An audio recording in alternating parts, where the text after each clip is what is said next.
Can we officially say this? Can we officially say this now? It is a true football Friday. You're going to have the Eagles in their gear taking on another team in their gear. It's good.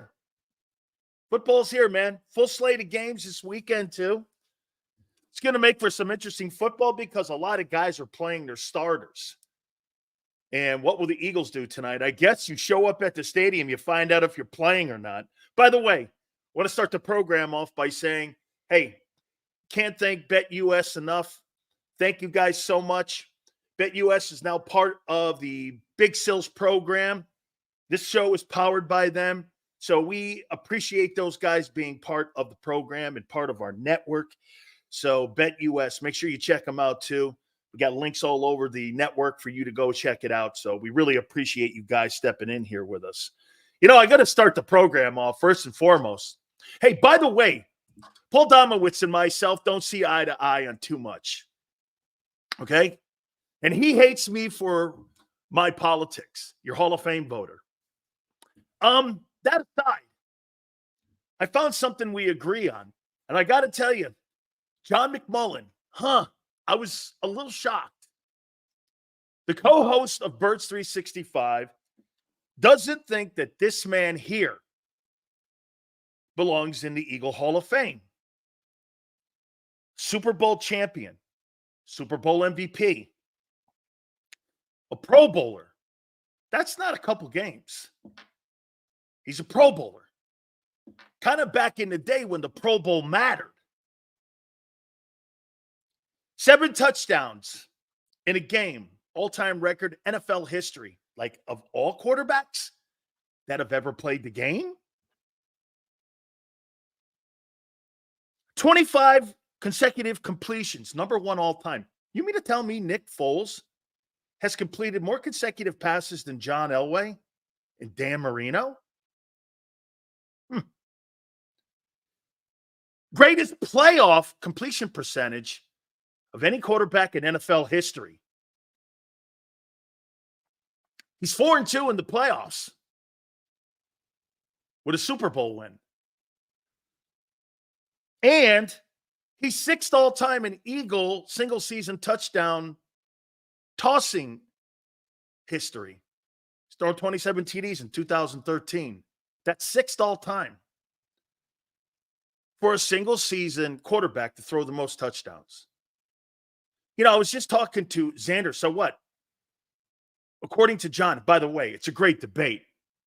And John says this about him. And I'm not really ripping him, but I'm kind of like dissecting it a bit. John's right. It's a very complex career. He sucked everywhere but here. Okay? He sucked everywhere but here. Hey, CJ, thank you, guys. Crowley, thank you. Hey, guys, please do me a favor. Hit the likes. You guys have been great this week. I mean, insane number of likes. Insane number of likes. Look at Forte. Foles never gave you an attitude. So who deserves to be in the Eagle Hall of Fame or the Ring of Honor? Well, Carson Wentz is the all-time single-season passing champion. He's thrown more passing yards than any quarterback in Eagle history. He's actually thrown more touchdowns than any quarterback in Eagle history for a single season. He's actually got the second most TD passes. He's the only quarterback in Eagle history to throw for $4,000. He helped you get and secure home field advantage going 11-2 that season. You went to the Super Bowl and won it. Finished second in the MVP, won the Art Bell Award. Art Bell Award is a prestigious award. My uncle won that award. It represents an MVP in this league. So in theory, Carson Wentz and Jalen Hurts have won an MVP award in this league. Does Wentz belong in the Eagle Hall of Fame? Obviously not. But what separates Nick Foles on being that guy? I happen to agree with what Xander said, and I'm going to underscore it again on what I said yesterday. Dude, it's uncommon what he did. You built a statue for him. His jersey's in the Hall of Fame. He did something that no one else has ever been able to do in Eagle history. Is that worthy of being a Hall of Famer? Someone would say this to me. The Yankees retired Roger Maris's number. Roger Maris played 5 or 6 years for the Yankees. He hit 61 home runs one year. Now, he was a 2-time MVP, but he didn't play long there. Helped the Yankees win a championship, but Roger Maris finished his career with the Cardinals. Never hit over 265. After the 61 home runs, Maris never hit over 33 homers ever again in his career. I mean, he did something exceptional. Okay? He did something exceptional. Winning a Super Bowl and then capping it off by being named the game's MVP. That's different. We're not talking about some guy having a really good career and you look back at that career and you go, boy, I'll tell you what, that guy was a really good Eagle. But when you look at someone like, hey, look, let's do this. Who is a better quarterback? Randall Cunningham or Nick Foles? Most people would go like this. Randall. I would too. If I had to pick one game to win, I'd pick Foles. Even over Randall. If I had to pay to see a player play, it'd be Randall. I don't give a shit. He has a team's only Super Bowl. He's a Hall of Famer. How you doing? Smash that like button. Brother, thank you, Big Marshall. I appreciate it. What's up, Jack? Appreciate you coming aboard. McNabb may have taken the Eagles to 4 straight NFC championship games, but never got over the hump. Hey, Philly 007, think about what you just said there. Nobody wants to have a guy in their Hall of Fame that almost got there. You want a guy in the Hall of Fame that got there. And remember what I said to you also. When you walk into the building at Lincoln Financial and you look up and you see Nick Foles, every single Philadelphia Eagle fan is going to look up at that and go like this. Well, that makes me feel good because I was there for that. And I cried that night when that guy won that Super Bowl with that team. That was the greatest moment in this city's history. It's one thing to deliver the greatest moment. Is that worthy of being a Hall of Famer? A team Hall of Famer? Yeah, I think it is. Yes, it is. If I delivered the greatest moment in your city sports history, when you guys thought I couldn't do it, after Wentz went down, I heard Paul Domowitz saying it today. Air was out of the room. There was Nick. There was a new quarterback. Air had to be out of the city. You had this great season going on. You saw what happened to Wentz in L.A., the Coliseum. Air had to have gone out of the room. Damn. There we are again. This freaking close. This guy takes the reins and runs you across the tape. I'm sorry, man. Maybe this is an ex-player talking. And then that moment in the Super Bowl, like Kyle says, dude, Philly, all right, run it. I mean,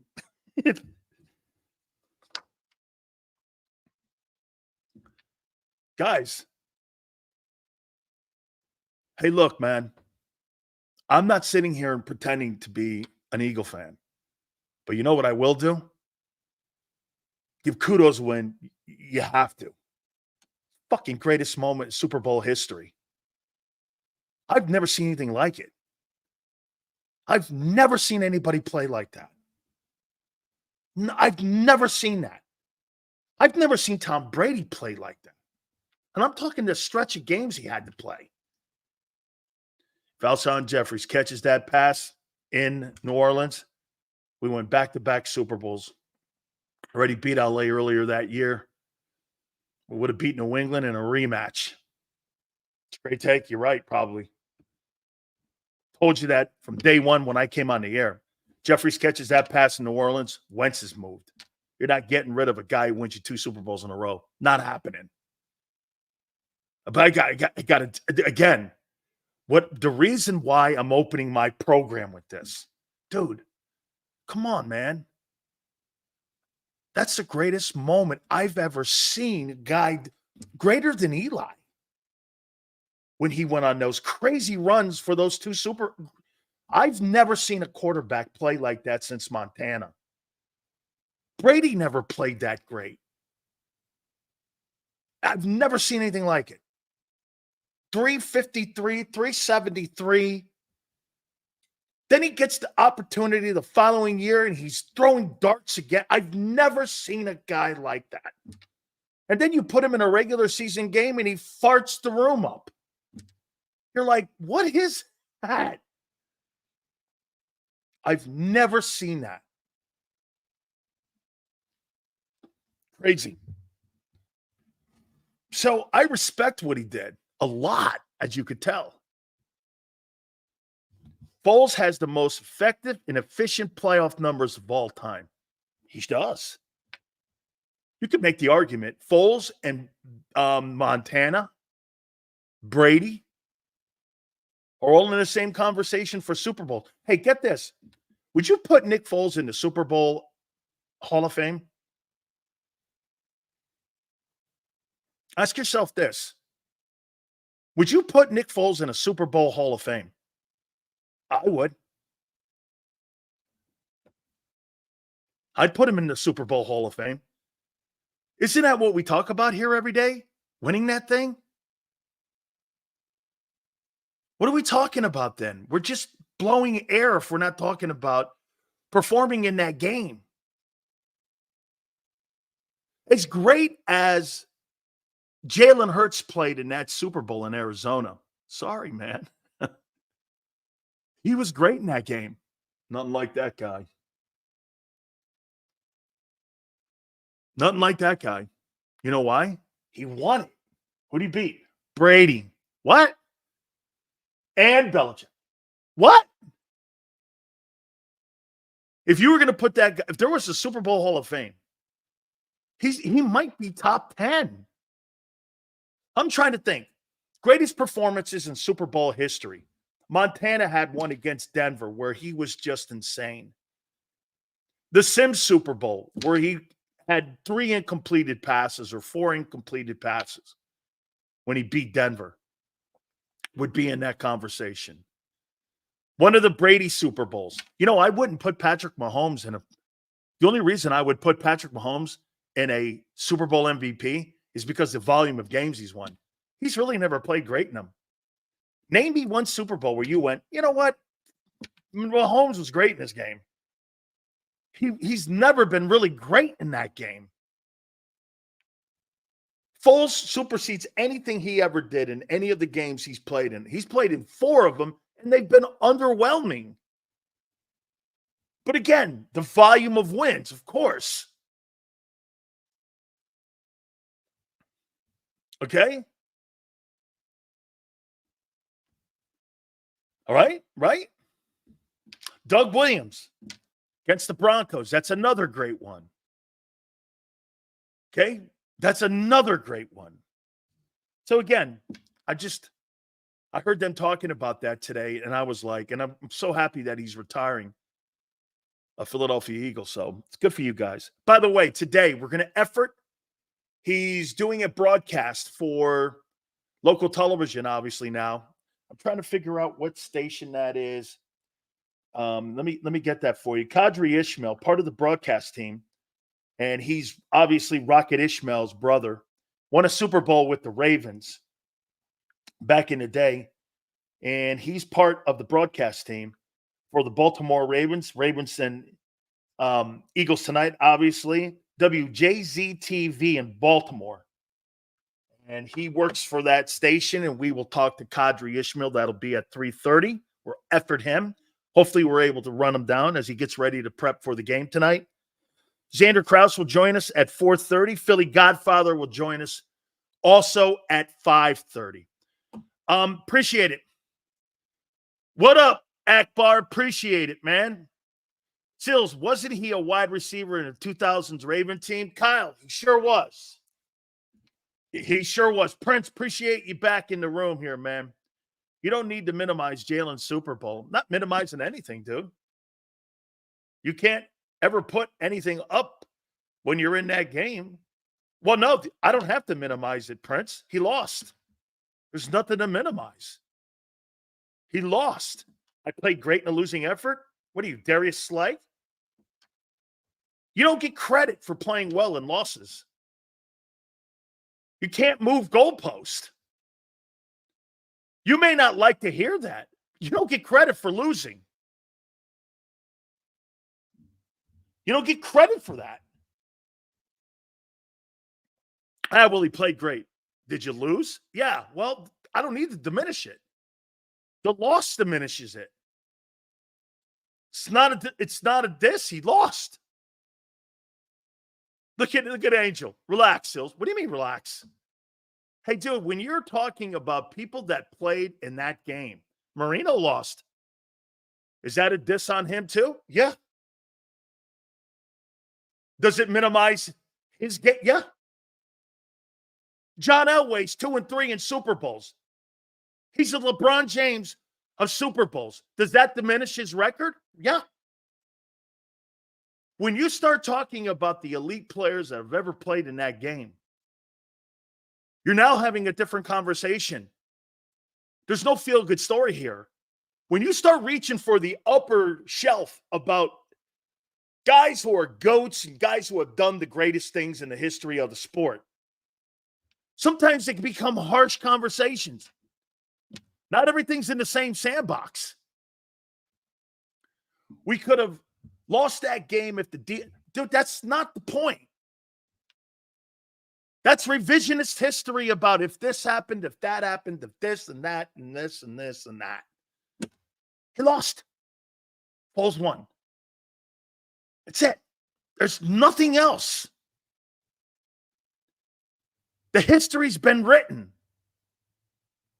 You cannot change the goalpost here. Okay, we could have lost that game if you didn't. You would have never been in that game if Foles didn't play that well in those two games, Minnesota and against the Patriots. You don't even get there. Sills, and the guy makes a catch in the end zone for a TD pass. Freaking insane. Freaking insane. You know, it really is kind of one of the greatest complex careers of all times. Sills, it's part of it, bro. No, it's not. It's not really. Because the history is on Foles' side. Coulda, woulda, shoulda. Here's what did happen. Defense made a play and Foles was insane. End of story. And you're on Broad Street. And the police are greasing telephone poles and light poles so people don't get killed on there. Jason Kelsey's cracking beer cans on his head. How do you like me now? None of that. That's all history now. I mean, what a career. Greatest substitute teacher I've ever seen. Hey, Brian, thank you for becoming a new member, man. That really means a lot to us. We've had a sensational week on new membership. It's been insane. Prince and Crowley and all you guys have been absolutely great this week. And I can't thank you enough. Just really good stuff, man. Prince goes like this. The defense didn't show up. Jalen was insane. Yeah, I know. Mahomes was there. That's all you needed to know. Mahomes. He beat the two best teams back-to-back roster-wise in the league. Niners and Eagles. Nothing else to say to that. Imagine this, guys. Mahomes' greatness is on display because the two best rosters in pro football both got beat. Eagles had the better team. Niners had the better team. Didn't matter. No matter how many players you add to the Eagles, no matter how much money you spend, Hurts will never beat that guy in a game that matters. I'm not sure anybody will. Unless you're Tom Brady. You have to be proven, really. Really, the only guy to beat him is Burrow. Nick Foles, game manager or game changer for the. I think everything worked in the perfect world for that moment. You had two backup quarterbacks, revamp an offense from Wentz to Foles with Frank Reich and Doug Peterson. You had a backup all three. Get this, you had three backup quarterbacks. Two that were designing the offense for him, and one guy pulling the trigger. Insane. Insane. You would take that bet? Good luck to you, man. People have been trying to take that bet for the last 5 years about Patrick Mahomes. Beat him. Beat him when it matters. Beat him when he's trying to change and use all those offensive nobodies. Dude, that's a football team filled with nobodies. Do you understand that you have to spend $250 million on an offense to try to even hang with that guy? That's how far behind. The guy in Baltimore, you're not going to see him tonight. They don't spend any money on that offense. Zay Flowers is a rookie contract. The tight end makes a lot of money. There's no receivers on that team who are worth the shit. And now they gave Henry $7 million. That's the most they've spent in that offense in a while. They don't spend money. They had no 1,000-yard back last year. They had no 1,000-yard receiver. They didn't have a 1,000-yard tight end. You lost him after week 10. And that guy won the MVP award and won 14 ball games. That guy's insane in Baltimore. They don't spend money on that side of the ball in Baltimore, except for the quarterback. Lamar Jackson doesn't need a $250 million offense to win, is my point.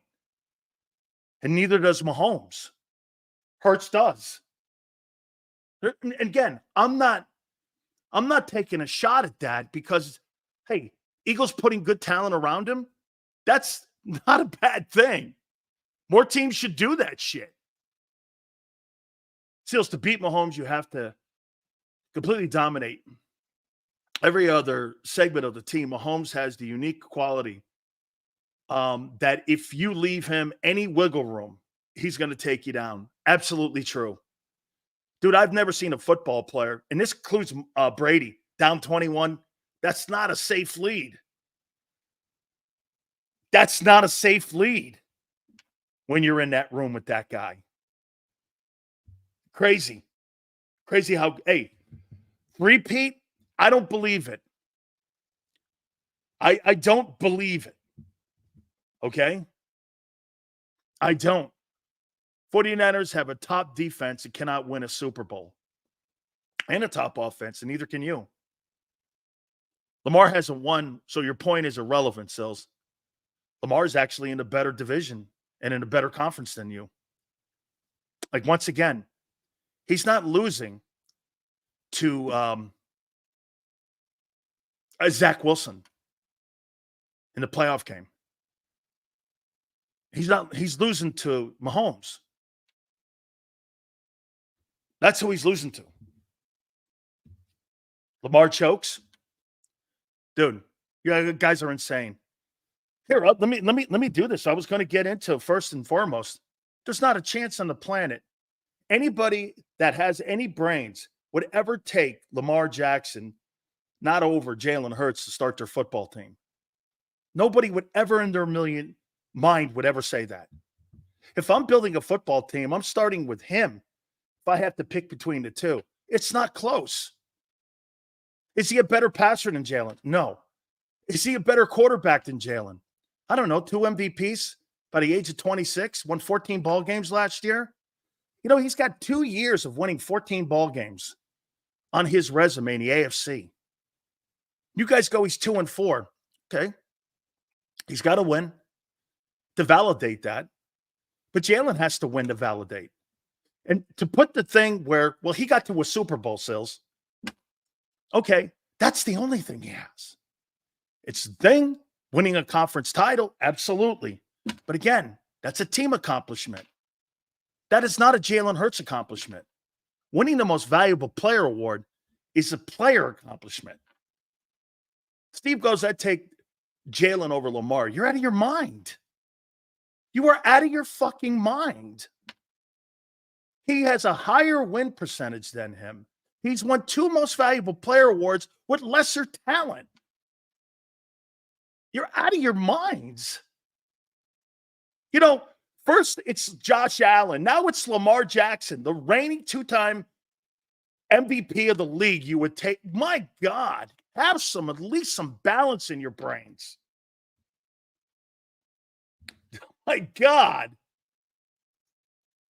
Lamar's glorified Dak, but in the AFC. Okay, yeah, sure. Well, he ain't losing to Baker Mayfield. Lamar is not clutch. Let's look at this. Wait a minute. How many people in here would really take Jalen Hurts over Lamar Jackson? Let me see here. I want to hear this. Sills, on the topic of the three-peat, the NCAA didn't screw Georgia. Absolutely true. Georgia got fucked over big time. They should have been a three-peat national championship. Putting that sorry-ass FSU in was ridiculous. Look at this. Me. Okay? Me.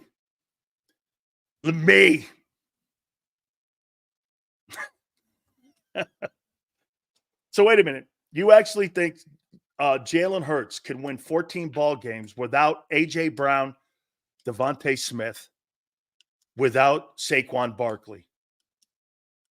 You really think that? He could win 14 games. Hurts had injured finger prior to the playoff game. Of course he did. Any more excuses? You sound like Noah Lyles. See that scene last night? Guy comes out, man. He was jumping all over the place. He was putting on a theatrical show. He was great. Then he got his fucking face kicked last night in the 200. All of a sudden, he leaves the thing in a wheelchair. He's got COVID. Oh, okay. Yeah. That was some theatrical play you put on. You thought you were going to win. Then you got killed. You looked stupid. So you jumped in a wheelchair. Was he Paul Pierce? Thing looked dumb last night. I didn't buy it. Couldn't breathe. He leaves the 200 in a wheelchair. Okay. Sure. Hey, do you see him doing all this? And, he was out there. I was like, damn, this guy's ready to rock. I can't wait to see him be the first guy since Carl Lewis to do the double-double, 100 and 200. I was like, damn. He leaves the track in a wheelchair. I was like, damn, dude. All those quarterbacks have 3 more seasons of experience. Hurts is very good, but needs talent around him. Absolutely. Lamar doesn't. Now he's got it. Now he's got it. Okay? All right, let's move on here. I don't want to stick on this thing. I don't want to stick on this. Some of the things I want to see tonight, and I'm going to get exactly more detailed.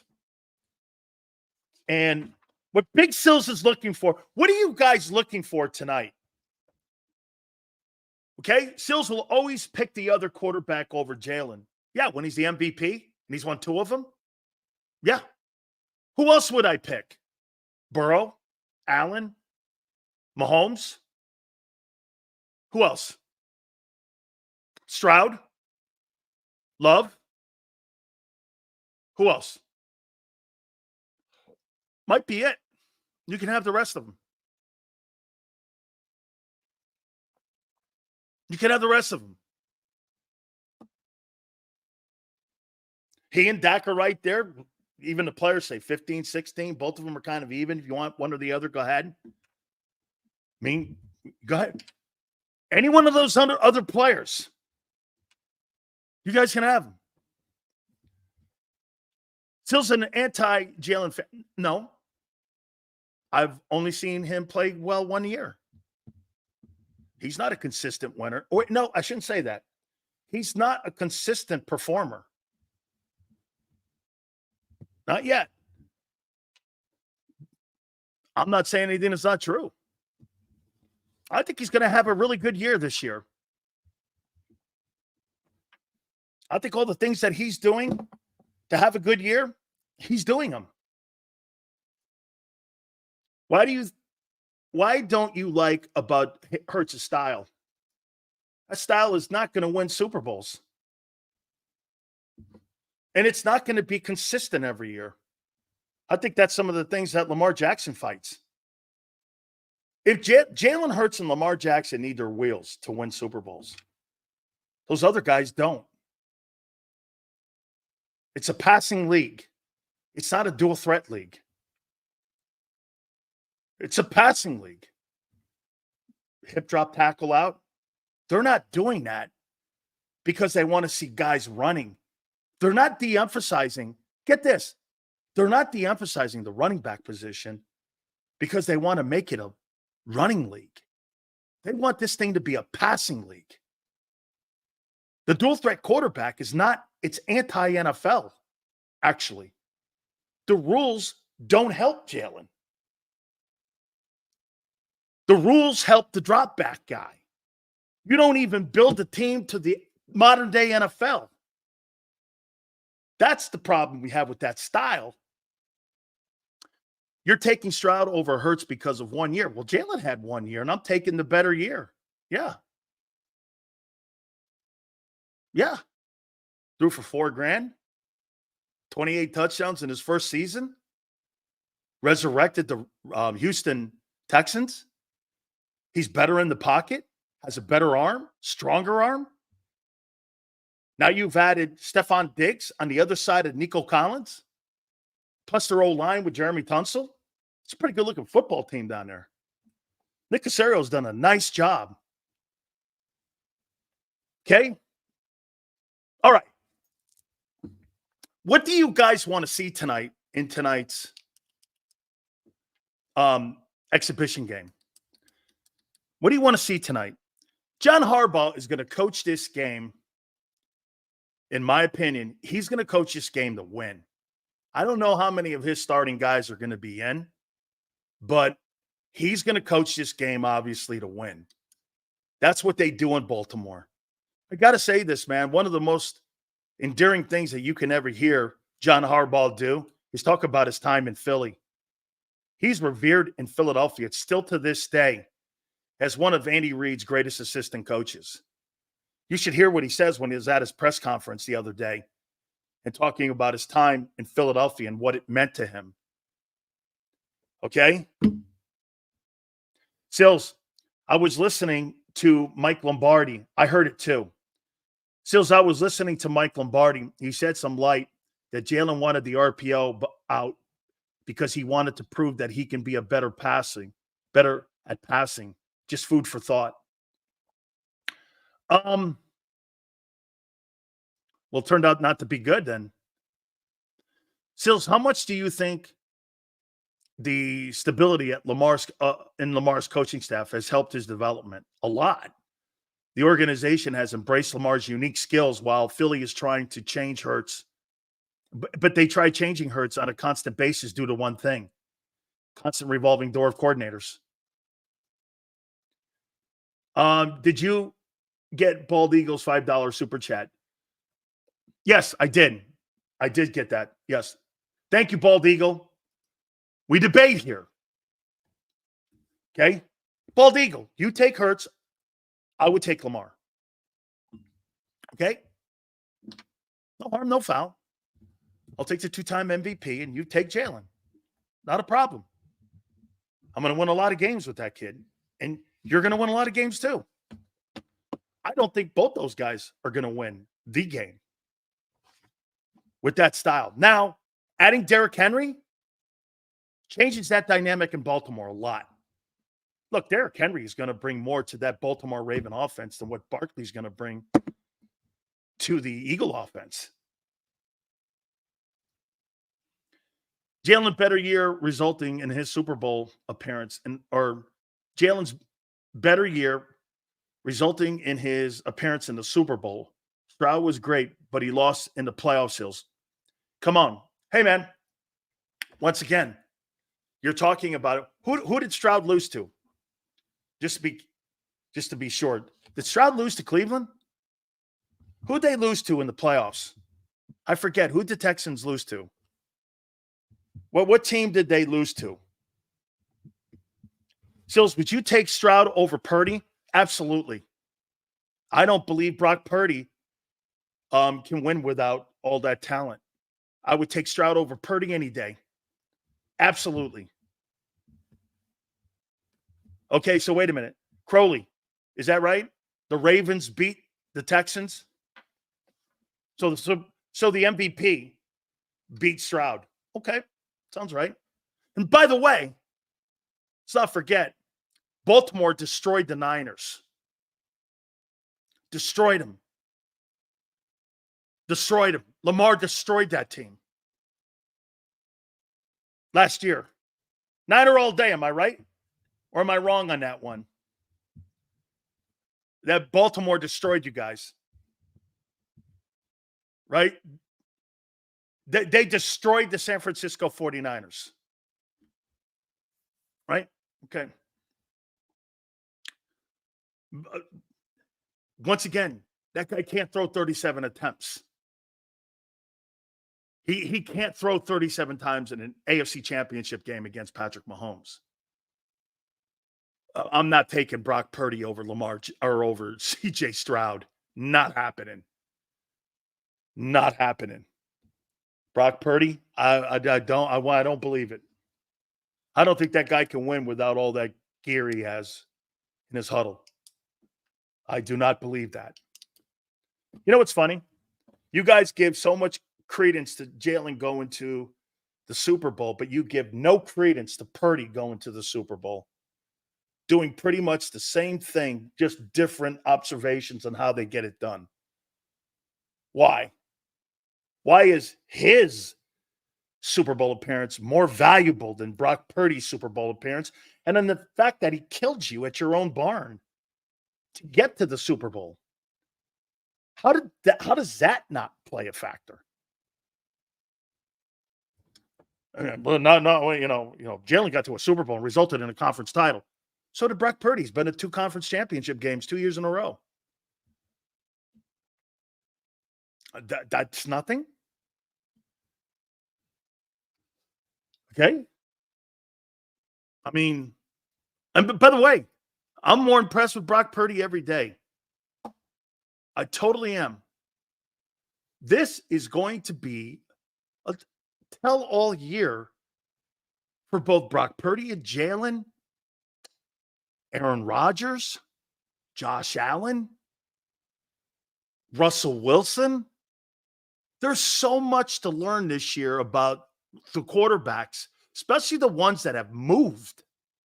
I can't wait. I don't know what it's going to look like. Everyone always says Jalen can't throw, yet he consistently displayed an elite arm talent and white accuracy aside from one injured Hail Mary. How about this one, James? You think an elite quarterback throws for 3,700 yards a year in today's NFL? That's elite? Throws for 22 touchdowns? That's not elite. That's not elite arm talent. If he had elite arm talent, you'd have 600 or 700 attempts a year. That's elite arm talent. When guys are up near 600-700 attempts, not 400 or 500 attempts, that's not elite. That's not an elite arm. He's an elite talent, like Lamar is.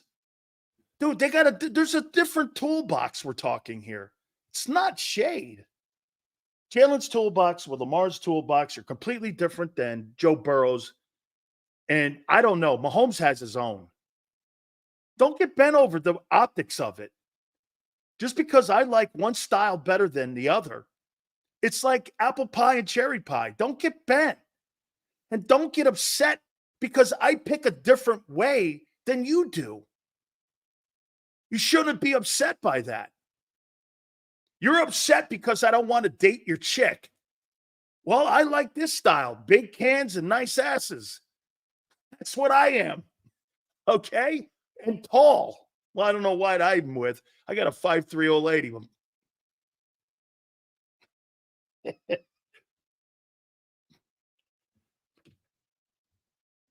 Be eating peanut butter and jelly tonight.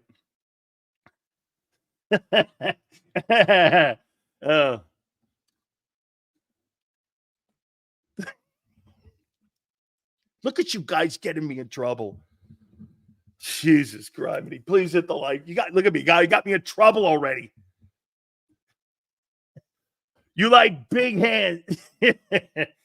Prince, you're a jackass.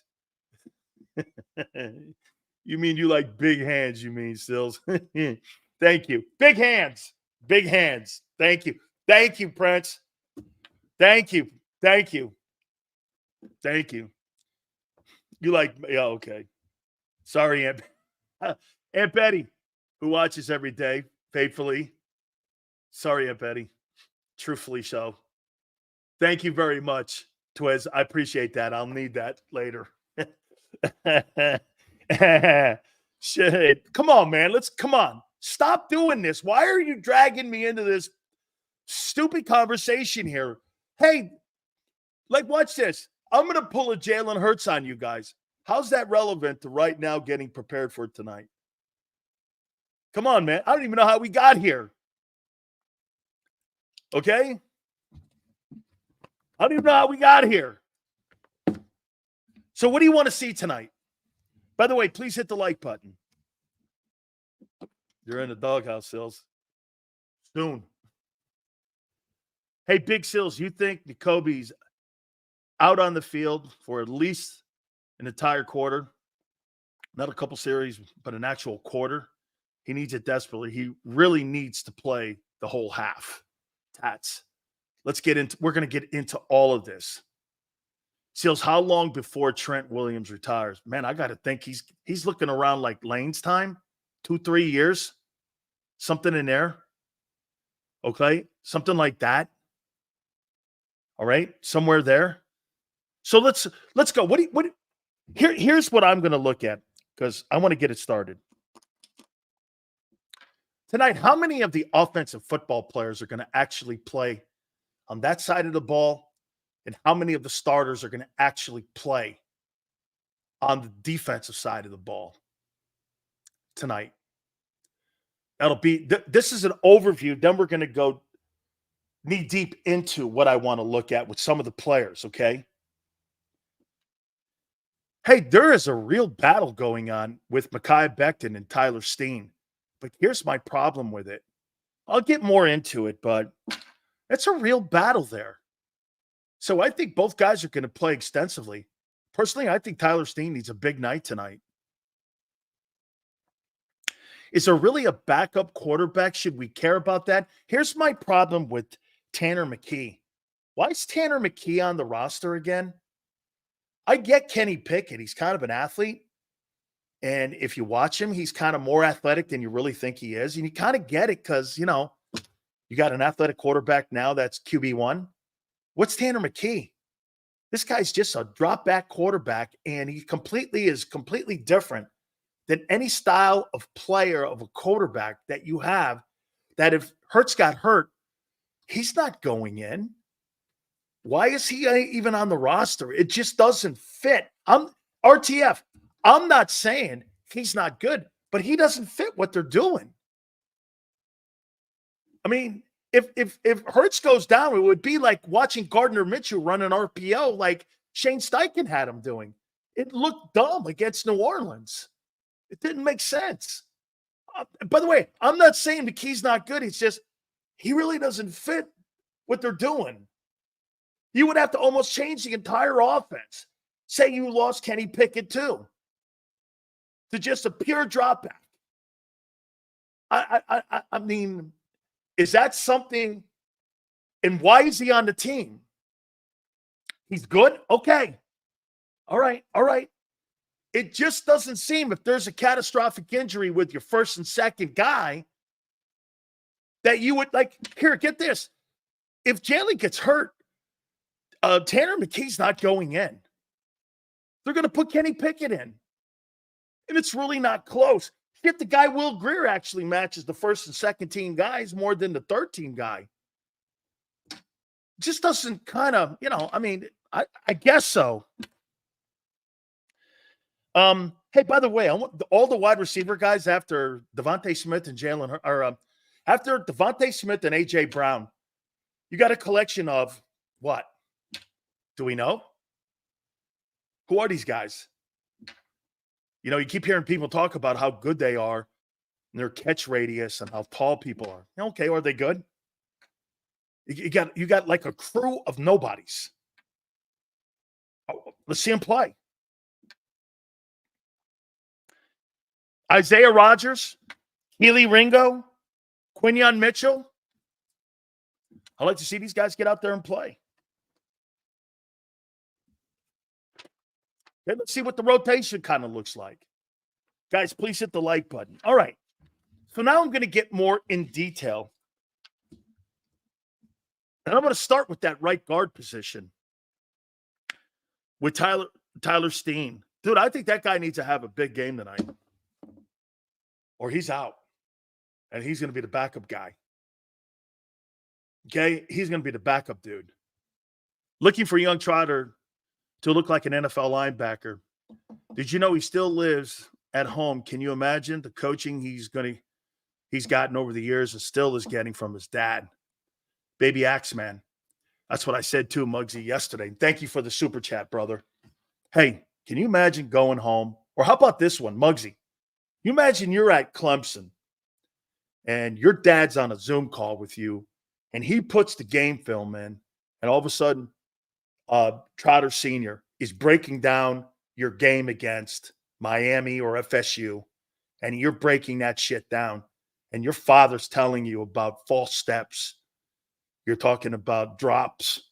You're talking about, and you know what he's probably saying to him? You ain't fast enough to make that up. You can't have false steps, son. You don't have the speed to do that. You see, Nakobe's a better athlete, and the Eagles know this. But guess this, Trotter has better instincts. Vic knows that. That's the difference. He's got better instincts to play the position. Nakobe has no instincts. Pure ability, pure talent, all that. And fragile. Doesn't result in a linebacker that plays inside. Doesn't. Trotter's got better instincts. Fangio knows this. This kid needs a shitload of reps. I'd play this guy's ass tonight. 20, 30 reps. See what he does. I'll get more into him. I think Tyler Steen, in my opinion, he floats in that area right now where I could put him on the island of marginal pick. I don't know. I have not been impressed with him as an Eagle since he's come to Philadelphia. He's not impressed me at all. Shit, that kid Opeta had more, where I was impressed more in how he handled Aaron Donald than more than I've seen with Tyler Steen. Okay, I have seen nothing. Angel goes, he's actually good. Really? Where would you see that, Angel? Where have you seen where Tyler Steen's good? Where? Where have you seen that?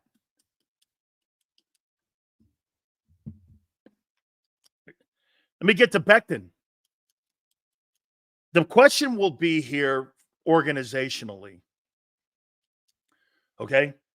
Organizationally, do you want Micaiah Becton to get that job, or do you want Tyler Steen to get that job?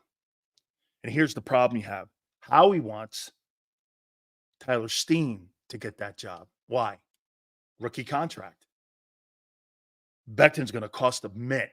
If Becton starts 17 ball games this year, you're not going to resign him unless you pay him market value. You know what that market value is going to be?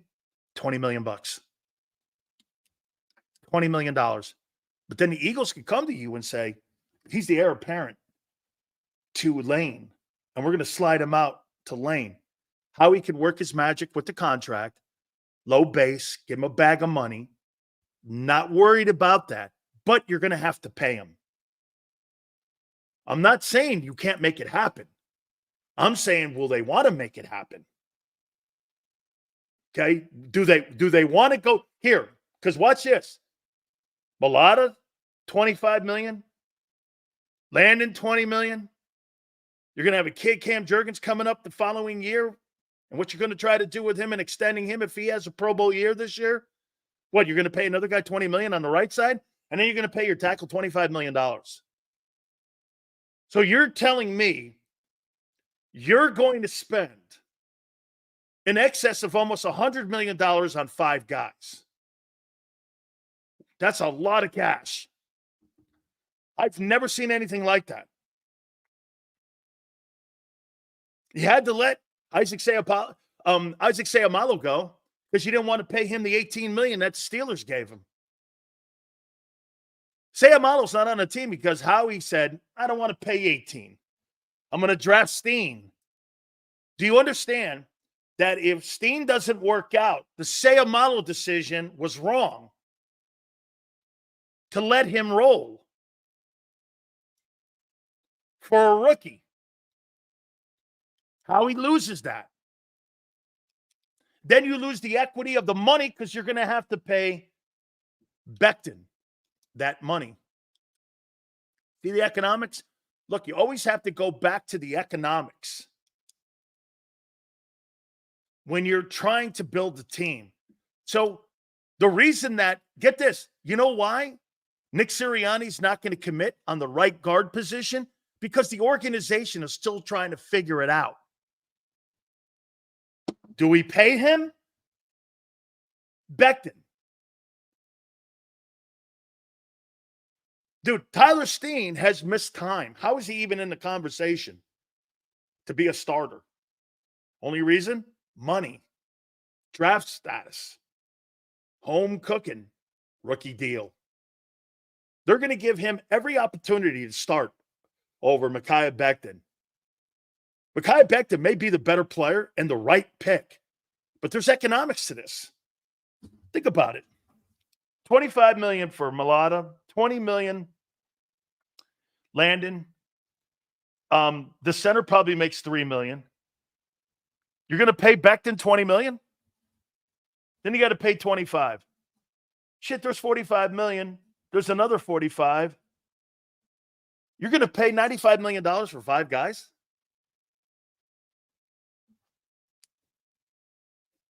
Dude, eventually, the tabs are due.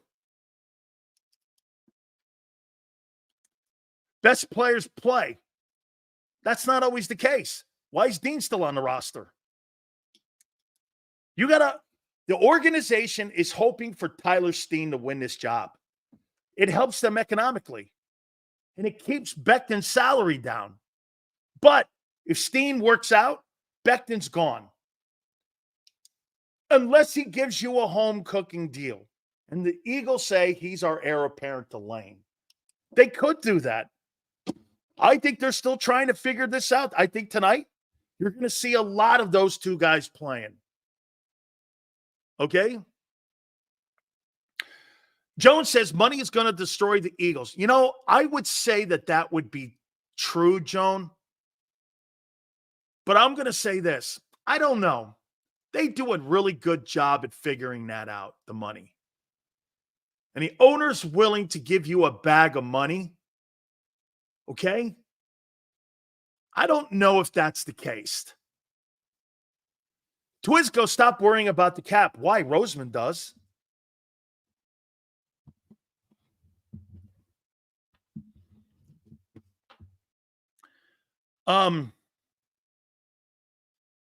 So that right guard position is going to be interesting.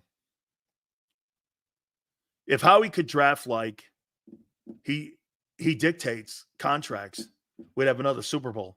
See, Jack, the media, even some people on my own network, are so snowed that they have a Super Bowl roster, and they refuse to address the fact that that defense on that side of the ball is the biggest question mark defense in the NFC. They think because the so powerful names on offense is going to carry you across the finish line. It didn't a year ago.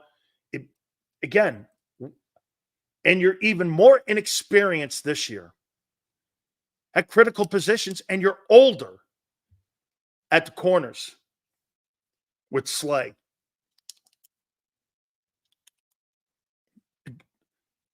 There's a lot of young players on the team. Some go like this, a lot of good young. You don't know that. First, let's do this on August 9th. You got a lot of young players that you put out there. Whether they're good or not, we'll find out over the next stretch of weeks. I don't know if they're good. Dude, I talk about certainties, not fantasies. You talk fantasies. Hey, Anaya Smith has had a horrific camp. Kid, you got to make a play tonight. You're not making the roster. You are not making the roster. You got to make a play, kid. I don't know where that is, what that looks like tonight. You got to make a play. You got to make a play, man. So far, this kid's been terrible. A terrible draft pick. Again, not a killer pick, though. Not a killer pick. Okay?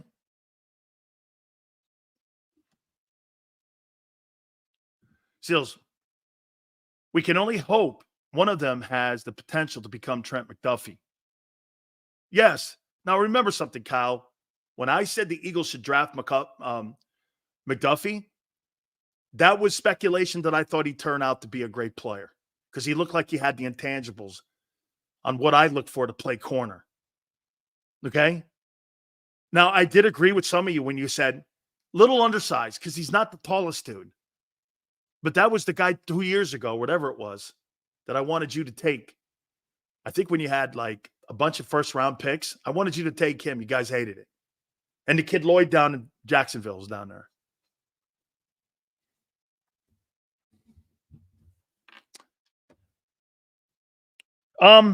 I want to see Nolan Smith tonight in space. I want to see him out there play some ball, man. Dude, if I see Nolan Smith get 15 reps tonight or 20 reps tonight, you're not preparing him for Brazil. That's not a way to prepare him. That guy needs a ton of work, man. I mean, you're not just going to go out there and think you're going to perform surgery on Jordan Love and Matt LaFleur in Green Bay, having not played in 2 years. It's absolutely stupid. You're not prepared. I want to see that guy play in space. I want to see how he is out there on wide side of the field. I want to see him rush the passer. I want to see if he got bigger. I want to see Bryce Huff on first and second down. I want to see if he can play the run. If I'm Baltimore and I see him having played in the AFC and know who he is, I'm going to run that guy over. I'm going to make a prediction to you. I hope that guy comes out of that game tonight healthy. Because every time that guy steps on the field, I'm going to fucking run the ball right at him because I don't think he can handle the heat. I don't. His issues are not going to be whether he can rush the passer. His issues are going to be, can he handle 900 snaps this year? I'm betting he can't. Because that's why the Jets didn't keep him. Because the Jets didn't think he could. You don't let a 26-year-old edge rusher go, who is considered one of the so-called best rushers when he's only had 1 year of – dude, this – you know what? He's never had a sack year over 5, except for last year. He's not a great pass rusher. He had a great pass rushing year. Anytime you up the volume of reps, ask Josh Sweat how that works. Ask Fletcher Cox how that works. Ask James Bradbury, how that worked. Every single one of your players that had their snap count raised had lower production except Fletcher. Okay?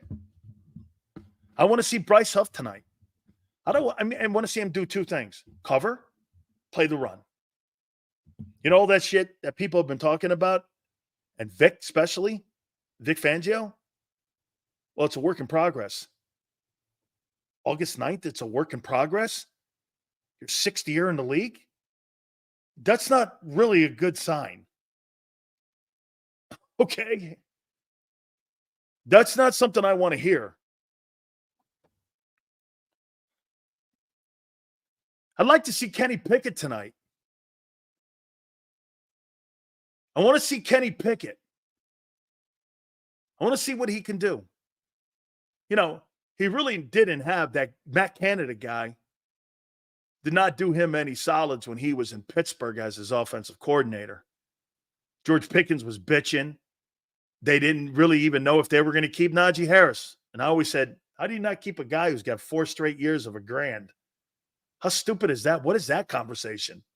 They wised up and went, no, we're giving him an extension. Najee's a good back. He's not Derrick Henry, but he's a good back. He's a tough guy back. I think he's a top 10 running back in this league, Najee Harris.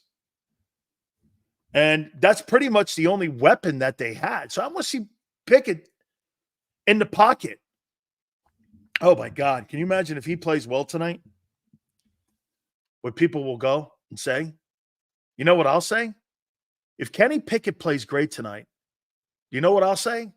Hey, way to go, Howie. That could be a trade piece, either now or trading deadline for somebody, for an edge rusher. Someone's going to get desperate when somebody gets hurt. Okay? And they may come to him and go, what do you want? Say Joe Burrow gets hurt. Okay? Let's just do this.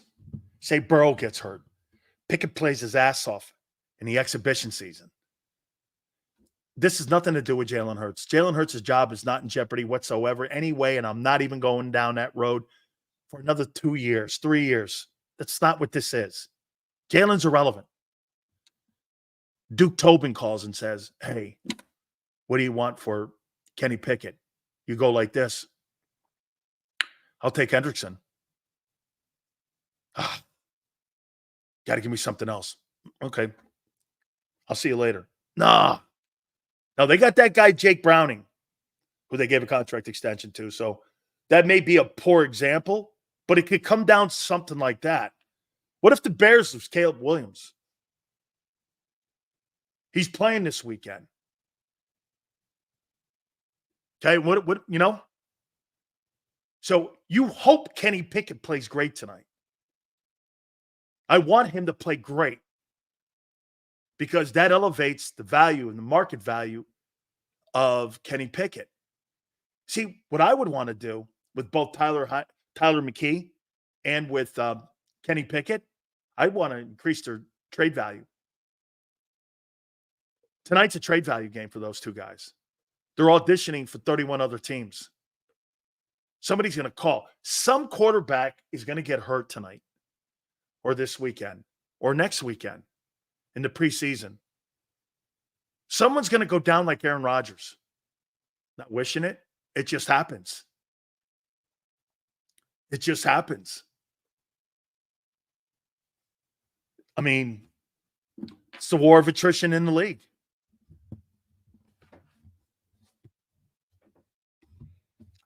So, I mean, you want Pickett to play great tonight.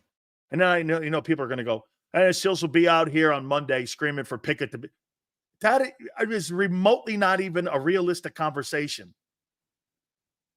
That's not a realistic conversation. I just got through telling you about economics. That's not what that is. What I will be coming out on Monday saying, if he plays well, wow. That kid's going to be a needed commodity either by the end of training camp or by trading deadline. I mean, what if Watson goes down in Cleveland with all that talent they have? You don't think they'd make a move having a guy played in that division for Kenny Pickett? I would. What do you want? A draft pick? You're not giving me Myles Garrett, obviously. Give me a second rounder. Second rounder for Kenny Pickett? You're in. Howie might not even do that. He might wait until the value goes higher. Right, Justin Herbert. I mean, Chargers get hurt. Pray Kenny Pickett plays well tonight. And Tanner McKee. That's a great take right there by, who did that? Nico. So who they got there out there? They got Gardner Minshew. And who else they got out there, Nico? Nico, who do the Raiders have? They have like Aiden O'Connell and like Gardner Minshew in Las Vegas. What if they get shitty play at it at the exhibition season and Kenny Pickett's lighting it up? Raiders make a call and they go like this. What do you want? I'll take Max Crosby. No, man. He's a legendary Raider. Like Khalil Mack was and Amari Cooper. Come on, what are we talking here? Who, like Josh Jacobs? Yeah, like those guys were legends too. Come on, this is the NFL here. Okay? This is the NFL here. And you're not going anywhere with Max Crosby. You can get draft picks for him.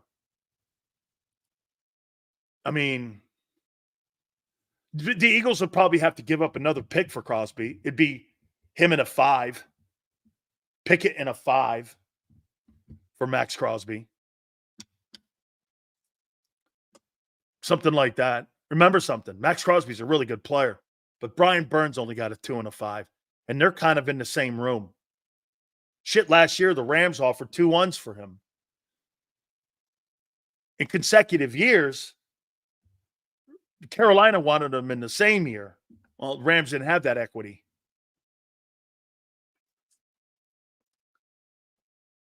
So it's been a year since Isaiah Rodgers has played. And boy, I'll tell you what, man, he acts like a high school kid out there, and I love it. What was the thing he said? I think he was on IP and he said it. Here. Isaiah Rodgers, 19 months, 85 weeks, 592 days since I ran out of an NFL tunnel. I missed the game so much. Shit. I want a whole team of those guys. I can't wait to run out of the tunnel as a Philadelphia Eagle tonight. I haven't run out of an NFL tunnel in 19 months, 85 weeks, and 592 days. This guy's got a calendar in his bedroom that he's checking off when he steps back on an NFL football field and competes. What a great sign by Howie. What a great sign. I love that kid in attitude alone. I hope he can play. I just love that attitude. I hope I play the whole game. I hope they don't take me out. I'm like this, man. Shit, good. You don't hear pro guys talk like that. This guy had something taken from him that he loves. I tell people the most important thing, NFL guys, it's your first true love. You don't love your family. You don't love your wife. You don't love your girlfriend. You don't love anything more than your commitment to the love of the game. Brady sacrificed his entire family. Why? He couldn't divorce the NFL. It's the hardest thing to pull away from because that's your first love. It's your only love. It's the only way you can play. How many people have lost their families because you had to be self-centered, egotistical, maniacal, passionate, all of that to play in that league.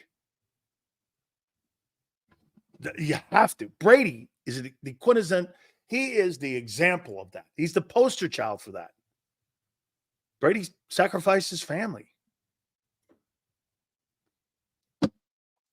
Sacrificed his family for that. And when you hear a guy like Rodgers talking like that, it's great. Now, he's going to be your starting safety. Once again, I wouldn't think that's an indictment on Quinyon Williams. That's not an indictment on him. That's not an indictment. He may end up being the starter by the end of the year. And that's obviously what the Eagles want to have. I'm awake a year goes. That's life in general in many cases. Yeah, you got to be maniacal. You just have to be. You have to be borderline insane to do that. Put your body on the line, put your mind on the line, put your heart on the line, put your emotions on the line. A game sucks in many ways. It's not just about playing ball, man. Organizations play with your emotions. They play with your money. They'll put you on the depth chart because they didn't draft you. There's so many different things that fucks with you when you walk into an NFL locker room and you look up and you see the depth chart and you're like, the only reason I'm behind that guy is because that guy was drafted by the guy. And everyone in the locker room knows it. And you look up at that and you go like this. You guys keep saying this, best guy plays. No way. Not in that league. There's too many intangibles that don't apply to that. It's not true. Best guy doesn't play. You'd like to have that happen. But that's not the case. Money, analytics, general managers, draft status. Are you a homegrown kid? Is your contract up? How much incentives do you have? Is the roster bonuses on day one for Isaiah Rodgers versus, hey, you know why Quinyon Williams makes more sense to start? He's cheaper. Isaiah probably has incentives, roster bonus incentives for each game. You have to understand, if you're a guy like Isaiah Rodgers and they give you a contract, they'll give you a base contract. And then what they'll do is if you're on the active roster for game one, they'll give you a roster bonus. Then they'll give you a game bonus. If you start, you get an additional $100,000, $200,000, whatever the number is. So every game you start, you get more money because of the incentives that are built into your deal. Organizations look at it and go, why am I doing that when I got a rookie I just drafted 22nd? I don't have to deal with any of that. He's got a base salary. None of those incentives are in his contract. He may have a roster bonus being on the opening day roster, but you don't have that in there. On my contract with the Bucks, my rookie deal, I had those. I had starts. I had game checks. I also had, if I was on the active roster, I got $35,000. $45,000 it was for me being on the active roster.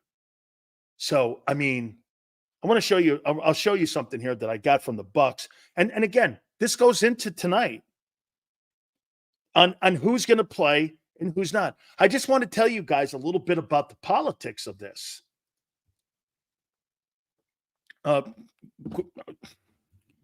Quinyon Mitchell, excuse me. Sorry. Hey, Prince, thanks. Jesus Christ. Don't make a mistake around Prince. You get shot in the face. Holy, but on to me. Let's see here. Yeah, don't get shot in the face here, man. Thanks, Prince. Appreciate it. Yeah, so they set up these bonuses for these kids.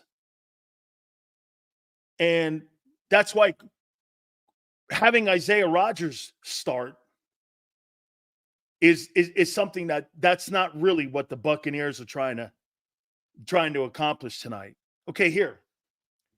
I'll show you something here. This is an incentive that I made. with the Tampa Bay Buccaneers. And I'll just show you what kind of like what I'm talking about here. This is a perfect example of it. This was given to me. This is just, get this. Dear Jose, this was a guy, Martinez, who was representing, he was a lawyer for me. In our meeting in Mr. Culverhouse's office in Tampa on December 21st, 1987, Dan Sileo will receive an incentive check of $35,000 on January 15th. And further, he will receive an additional $45,000 upon reporting to preseason camp. And he will receive an additional $15,000 for completing the offseason workouts. So in theory, what I made was $90,000 in 1987. If you extrapolate that out, that's $500,000 in today's money.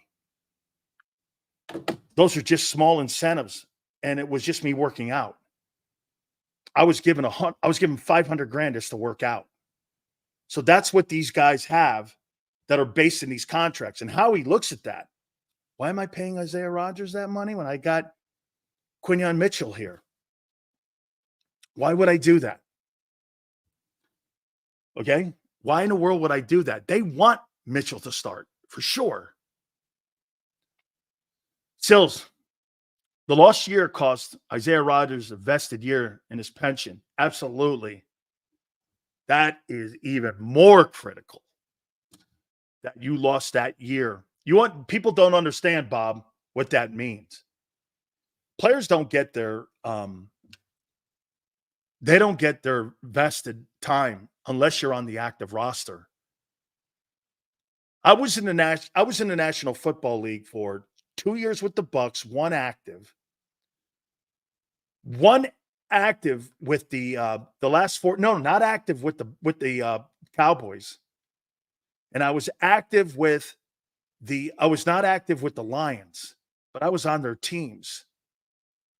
I had basically 3.5 to 4 years of NFL experience with 1 year of being on an active roster. I didn't get my pension. Now, I get half pensions because of that. And I get my medical teeth and stuff like that, what have you, part of the union and such. But this is how you have to get your to be vested in the NFL, and why he's talking about Isaiah. You have to play 3 years. And then in your fourth year, you have to play 3 games of your fourth year to become a vested player in the NFL, where you get a pension. That's why the average years that an NFL player. Hey guys, do you guys know what the actual year is NFL player plays? What's an average career? Do you guys know? Do you guys know what an average year is? There you go. Wake up. I'm awake. Are you 3? Why is that? Well, NFL doesn't want to pay a pension to players. That's why the average career is 3 years. Do you ever figure that out? Because you have to be in your fourth year, complete 3 games to get your pension. That's why 3 years is the average career.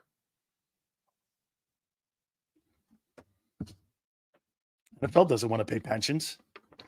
By the way, we're going to effort our friend Kadri Ishmael. I hope we're able to catch him. So let's do this. Guys, please hit the like button. I want to finish this up here too. But it is Ravens and Eagles tonight. Hit that like button. I don't know if we're going to be able to get him. He said audio only. We'll see if that works. Okay. So we're going to take a quick time out here. Xander, where are we in the like list? Where are we in that like list right now? Guys, you've been killing it this week.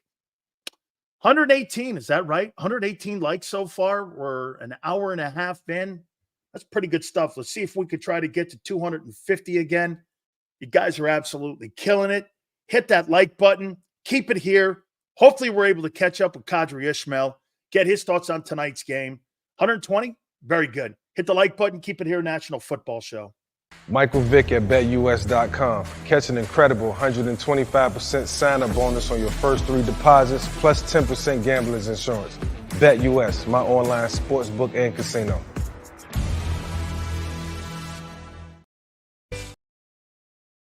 If you missed any of today's show on the JAKIB Media channel, listen to the podcast on your way home. Available on YouTube, Apple, and Spotify.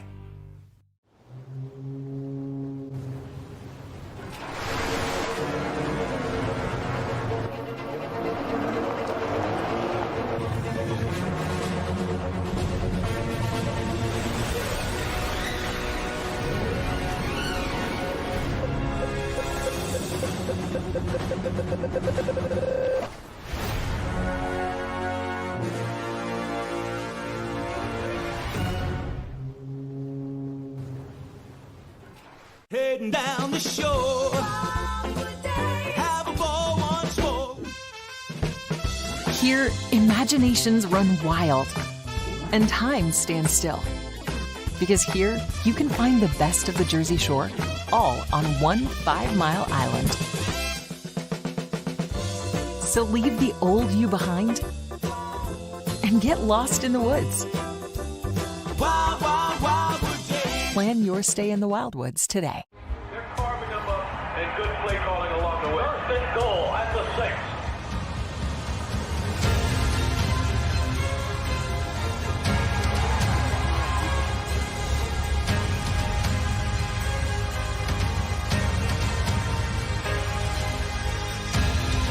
On the field of life, First Trust Bank is there for you. Champions on 3. 1, 2, 3. Because Philadelphia dreams deserve a Philadelphia bank. Win and save this baseball season from Colony Pools and Power Washing, a local company serving Delaware, Delco, and Chester County since 1970. Are you tired of looking at your green house? Is your roof, siding, deck stained green from algae and mold? Let the experts pressure wash your home and take the pressure off of you. Win with Colony Pools and Power Washing. Call them now at 302-762-2250. That's 302-762-2250.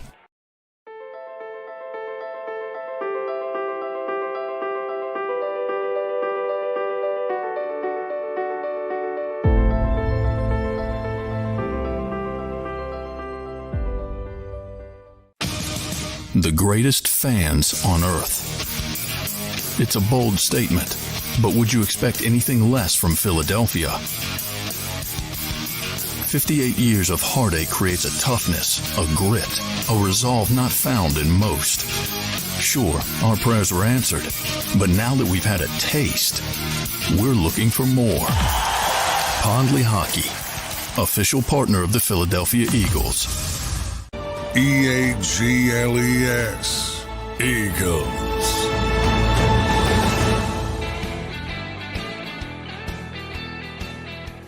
Big Sills here, National Football Show. We hope to get Kadri Ishmail on, part of the Purple pregame show, and former Super Bowl champion himself does a television show there for the Ravens in Baltimore. We'll get his thoughts. Martin, thank you very much for the super chat. Rogers, DB1, Ringo, DB2, and Mitchell in the slot 2025. Yeah, that's what I probably think that they'd be hoping for. Absolutely. Okay. I mean, that's what they're probably hoping for sure. Would be something that they're rolling towards that. Again, no. And here's the thing. I got to say this about Rodgers and his ability to play in today's NFL. I think the game today is more apt to be something that fits his style of play more than even a guy like Sidney Brown. I know they're different positions.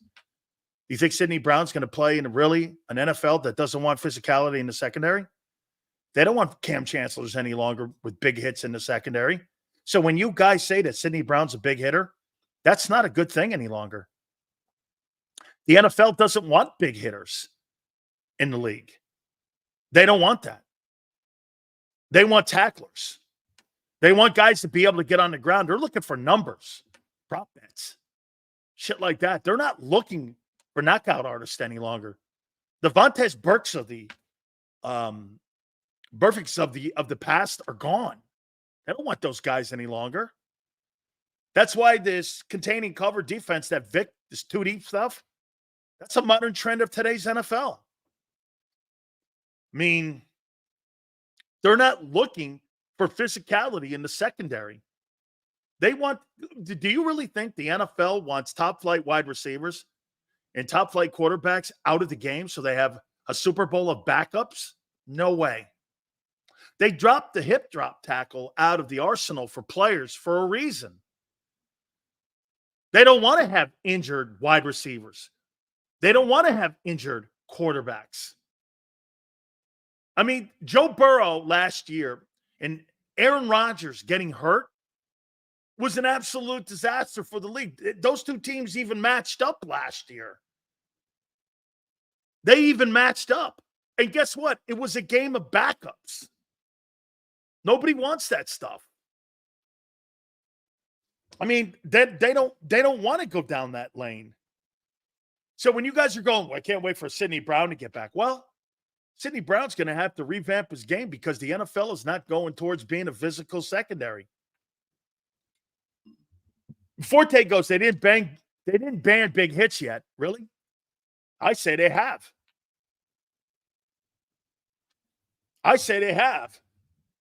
Just by the way they cover wideouts. Unprotected wide receiver hits. Hip drop tackle. How many times you see penalties thrown on wide receivers if they do get hit? Personal foul for big hits on the you get penalized for big hits today. I can't even tell what a quarterback sack or a quarterback pressure is. So don't talk to me about guys like that. That stuff doesn't really pan itself out when it does that. The NFL's looking for a different style of football, man. They absolutely are. All right, guys, tonight, obviously, we're going to be looking at Ravens and Eagles tonight. And it's going to be interesting because I'll tell you one thing John Harbaugh does. That organization, ever since the time that Kadri Ishmael was on that football team and he would end up winning a Super Bowl, they have taken preseason seriously. They have taken every single thing they do seriously. Reminds me of my old coach, Jimmy Johnson. You know what that is? If you're going to be on the field, you're going to play with game tempo, and you are going to play to try to win, no matter what it is. And Kadri is now part of the Purple with WJZ Television in Baltimore. He does a great job, and he's been our friend for a long time, and he's taking time for us before the game tonight as he prepares for his game tonight. Kadri, appreciate you doing this, brother. Absolutely. Appreciate you having me on as always, Dan. Kadri, give me an overview of what you've seen so far with the Ravens in camp. I know you guys have had some exits on the defensive side of the ball. You've had some additions, obviously, with Derrick Henry, but just overall what you've seen so far with the first 2.5 weeks of camp with the Ravens. I think the biggest thing that stands out, it's the progression of both sides of the ball on the line, the offensive line, especially. I think with Ronnie Stanley being healthy and not taking any vet days off is a great sign. I think there's somewhat of caution because, unfortunately, Tyler Linderbaum went down with a undisclosed soft tissue injury, and so he's going to miss a little bit of time. He's their up-and-coming center who has been playing tremendous, had a great year last year, playing at a Pro Bowl level. I think at the same time, there's some young dudes that are hungry and fighting to prove themselves along that offensive line, and I think that's what really is going to dictate the tempo of this offense under the second year of offensive coordinator Todd Monken. If you can protect Lamar, if you can open up holes for Derrick Henry, mother of pearl, the skill positions, I think there's opportunity to have some explosive plays. What I loved about the hiring of Todd Monken a year ago, you know, I never really thought the offense was an issue, Kadri, because the kid had won an MVP award 3 years prior to that. I mean, he led the NFL in passing touchdowns, but yet what they did was they wanted to be able to utilize the skill set even more of the way that he runs, the dual threat aspect of it. In your opinion, what was the difference from his first MVP to what Monken brought to the table as you saw him win 14 games last year and he wins his second MVP? I think part of any player, it's the maturation process, because in this league, there's going to be that, okay, this is what you do and you do it really well. Okay, we're going to take that away and let's see what else you can do. And I think for Lamar, Todd Monken brought in the what else you can do. I think Greg Roman was solid and sound, and clearly they had an historic run offense.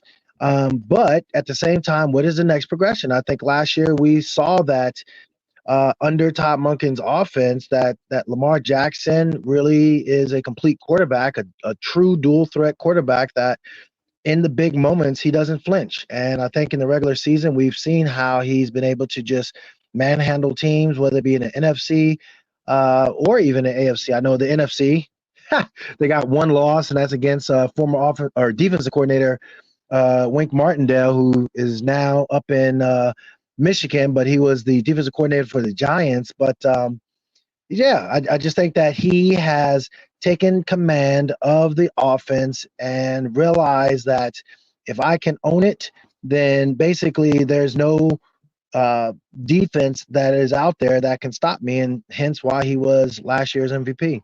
So would you say, Kadri, it was more about the evolving of the offense and kind of going to that next level, and that's what they were looking to do by adding different things and different looks? Because this was the issue that they had in Philadelphia last year, that offense didn't evolve. It got stagnant. Teams started seeing the predictability of what was going on later in the year with the Eagles, and that's kind of why you saw that nuclear meltdown a year ago. Whereas with Baltimore, it was more about evolving Lamar and the offense. I think last year what we saw was Lamar in a groove that other teams couldn't necessarily safely defend, whether it been, for example, the 49ers and their defense and how tremendous their linebackers were. They just didn't have an answer for Lamar, but it was also getting other guys involved even more so. And I think that's what really stood out to me, and really what made a true difference was the fact that you had guys like Mark Andrews, but then Mark Andrews goes down, and then you have a young Isaiah Likely. Running back position really was running back by committee. J.K. Dobbins, he starts off the year fresh and hot, and then all of a sudden he gets an Achilles. Well, you got this undrafted guy out of East Carolina named Keaton Mitchell, and Keaton just blows it up. He has like a 3 or 4 game stretch there before he got hurt, where he was just Mr. Explosiveness. I think, put it this way, I think if Keaton doesn't get injured, and with the way in which Lamar was playing, they don't blink and flinch against the Kansas City Chiefs, and I think that they are the AFC representatives. But ifs and buts or candy and nuts, it'll be Christmas every day. And so you got to play the game, and it is what it is. What are you expecting out of Zay Flowers this year, Kadri? I mean, pretty decent rookie year. I mean, who was an impact on that football team. Hard to believe this, too, when you look at the statistics of your guys individually. There was no 1,000-yard receiver. There was no 1,000-yard back. And yet here this guy is. He wins the most valuable player award, and he wins home field advantage, and he wins 14 ball games. It's kind of an insane year that Lamar had, but it looks like Zay Flowers is somebody. And this kid, I didn't know what he was going to be when he came out of BC, but just your take on him and what you're seeing right now in his second year. I think his explosive, infectious enthusiasm as a player, but yet also as a teammate, is what makes him special. You need a high tide to raise all ships. You got that in Lamar Jackson, but then you need the other ships once they're raised up. Okay, let's go. And I think Zay is one of those guys where you can, you need a big play. He's going to be that guy that's going to help you with that big play. You need the critical catch on third down. He can be that guy, that strong run after catch type of a player. And I think that's what makes Zay so cool to watch and see. He's just dynamic. I mean, he's a hard player to get down, and he knows it. And the defenses that he's going to be facing, they're going to know it as well. Couple last questions for you here, Kadri. I know you're preparing for your TV show tonight. What are you expecting tonight? I mean, you guys have won 24 consecutive games. And what I tell people by that number, and people go, well, it's preseason. I'm like, well, if you practice being a champion on August 9th, you're going to practice being a champion February 14th. So I'm like, that never goes away. And that's kind of been a mantra and a drumbeat, I think, in Baltimore ever since Ozzie Newsome. So, the attitude's going to be there tonight. But what are you expecting to see with your first and second teams tonight? How many people will be on just give us like what you think the percentages are and who's going to play, who's not going to play against the Eagles tonight? Sure. I think part of what makes this Ravens tradition of preseason excellence so successful, it's the preparation from the coaching staff to not only coach those veteran players, but also get the young guys up to speed and having them focused and ready to go. They run a very challenging training camp, and I think from that you see a team that's just ready to go. So with that said, yeah, first team, the usual suspects. I highly doubt we're going to see Lamar Jackson, Ronnie Stanley. Highly doubt we're going to see Derrick Henry. Probably won't see Zay Flowers. We definitely not going to see Mark Andrews. We'll probably more than likely defensively won't see Roquan Smith, Justin Madubuike. You for sure are not going to see Kyle Hamilton. You're just not going to see the studs that really ultimately you need them during the regular season. You need them ready to go. The opening day kickoff against Kansas City in Kansas City. And so this game is going to be more of a tune-up for that second and third unit squad. I know that reports have been that the Eagles are going to be playing their starters for at least a series or whatever. Hey, they got to work out their issues and do their thing. But ultimately, the Ravens, I think, as a core belief, they feel like their starters are going to be rested, ready to go for the opening season game, and let the chips fall where they may. Derrick Henry's addition.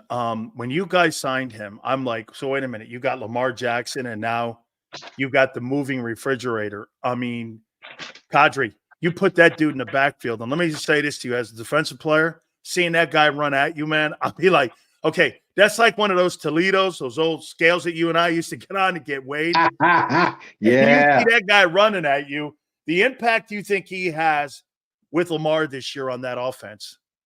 So I think what we look at with a guy who has the resume of a Derrick Henry, it's a game changer because it's more like a thunder and lightning type of a proposition. Like personnel grouping matters for defenders, defensive coordinators will look at it, nickel, big nickel, dime, heavy package, regular. All those terms dictate who goes in and who doesn't go in to match up with the offense is given. If the offense is a base formation, if it's 3 wide personnel, if it's 2 receivers, 2 backs, tight end, if it's the different packages that offenses do, it is in a position where from a defensive standpoint, you try to match up with it. What are you going to do when you got both Derrick Henry and Lamar Jackson, and then all of a sudden you throw in Isaiah Likely and Mark Andrews at tight end? Like, well, hey, what we're going to do is we're going to bring in an extra D lineman. Ooh, wow. And then all of a sudden you see Lamar scooting around the side and just jetting down the sideline, running away from the extra linebacker that was in the game. Hey, guys, here's what we got. We got him bottled up this time. Okay, great. We got big nickel in the game just in case he throws it. Man, what are you going to do when Derrick Henry runs through and gets to the second level? Now, all of a sudden, you're just staring down. Well, he's thunder, and here comes thunder booming on you. Okay, now what you going to do when you feel like you have figured out Derrick Henry, figured out Lamar Jackson, whoops, play action. Here comes Mark Andrews. Here comes Isaiah Likely. Okay, game over. It's unfair. Let's do this. That's what having Derrick Henry can do to an offense. Finally, Kadri, I'm going to be transparent with you here. I said this after that playoff game when you guys put in for Joe Flacco, Lamar. I go, man, this guy can't hit the broadside of a barn. In that Charger game, I'm like, I don't see it. And all of a sudden now, years removed, he's got 2 MVPs. He's one of the most electric players in the sport. Tell me you have to be surprised on where he is. Tom Telesco suggested when he was the GM of the Chargers, you should try wide receiver. Actually said that to him at the combines. You should try that. Surely, I know Ozzie knew it. I knew Ozzie, that was his last parting gift. But surely you're surprised by how he's evolved, or maybe you're not. Okay, I'm about to say, don't put words in my mouth just because No, y'all on the outside looking in. And I saw a guy who, like, there is this Tom Telesco energy out there that kind of, pigeonholes guys. And maybe that's why I don't even think, is Tom like a general manager somewhere? No. Okay. So that being said, I guess he has to take his own advice and figure out how to change over to do other things that he couldn't necessarily know how to do. I think for Lamar, it's brilliant on his part. He's like, yo, I feel good about my game. I know what I can do. And it's just a matter of me getting assimilated into the game. Like, that's what any player needs to do. And it was good that he had a Greg Roman type of a coach that could, hone into his skill sets. That first drive that he took over for Joe Flacco, I think it was like a 13-play drive. You got to check me on that, but it was a multiple-play drive. He goes down the football field, doesn't throw one pass, but yet, what does he do? Scores. Lamar Jackson is a proven winner. Lamar Jackson, his skill set as a passer, like current day, is undeniable and very deserving of those MVPs. Absolutely. And I couldn't have been more wrong, and I'll tell you what, no question. Maybe the stereotype is what kind of you were broaching around a little bit, Kadri, but I kind of get where you're going there and how people looked at that. Because I remember, too, at the combines, he didn't want to run because he didn't want that stereotype out there that he had that great speed, which he obviously does when you see him playing. So he's just an electric player. And I always say this after every weekend, man, I want me one of those because that thing is electric. He's one of the most electric players in pro football. Have a great call tonight, my friend. I so thank you for taking time with us. Absolutely. Appreciate you always, man. Anytime. You got it. The great Kadri Ishmail, part of the broadcast team for the Baltimore Ravens. Oh, I couldn't have been more wrong. I could not have been more wrong about the guy. He played in that playoff game. I think it was the Chargers. And I said, this guy can't win. Years removed. He's got 2 MVPs.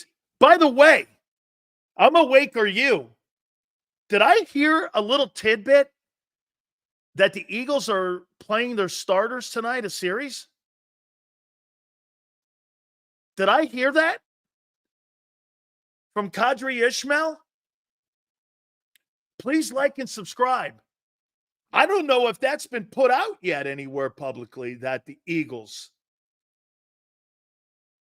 have said that they're going to play their guys tonight, a series. Okay? I mean, did I hear that? Kyle goes confirmed, Sills. Starters tonight. That's what's being reported. Okay. Hey, Xander, you heard that? That the starters are playing tonight? Wow. So the Eagles have decided to play the offensive starters tonight? Dude, you can't tell me these guys didn't change their entire makeup and their approach. Longer practices, harder practices. Now you're going to play your starters in the exhibition game? When have they done that? Well, they did that against the Jets a little bit. Was that last year they did that? Wow. Crowley goes at least for one series. But hey, I guarantee you the defensive guys. Senor goes, it's like they listen to the National Football Show. Oh, thank you for reminding me, Jay. Hey, James M., thank you for the super chat. Hopefully the glaring hole behind often injured CJ shows tonight and forces Howie to give us more depth at safety. You're talking Justin Simmons. So what's this here? Thank you, James M. It's almost like they listen to the National Football Show. Not the National Football Show. Not the National Football Show with Big Sills. Big Sills. I hope the starters play 2 series tonight. Well, shit, man, that's going to revamp a little bit of what my takes were here a little bit here. Let's go back here and take a look at that. Tyler Steen and Micaiah Becton. I got to think that Jeff Stoutland said that if we're going to play the starters, man, let's put the starting entire unit in. I find it hard to believe Lane's playing. Guys, please hit the like button. Prince and Crowley are doing a great job, man. We really appreciate it.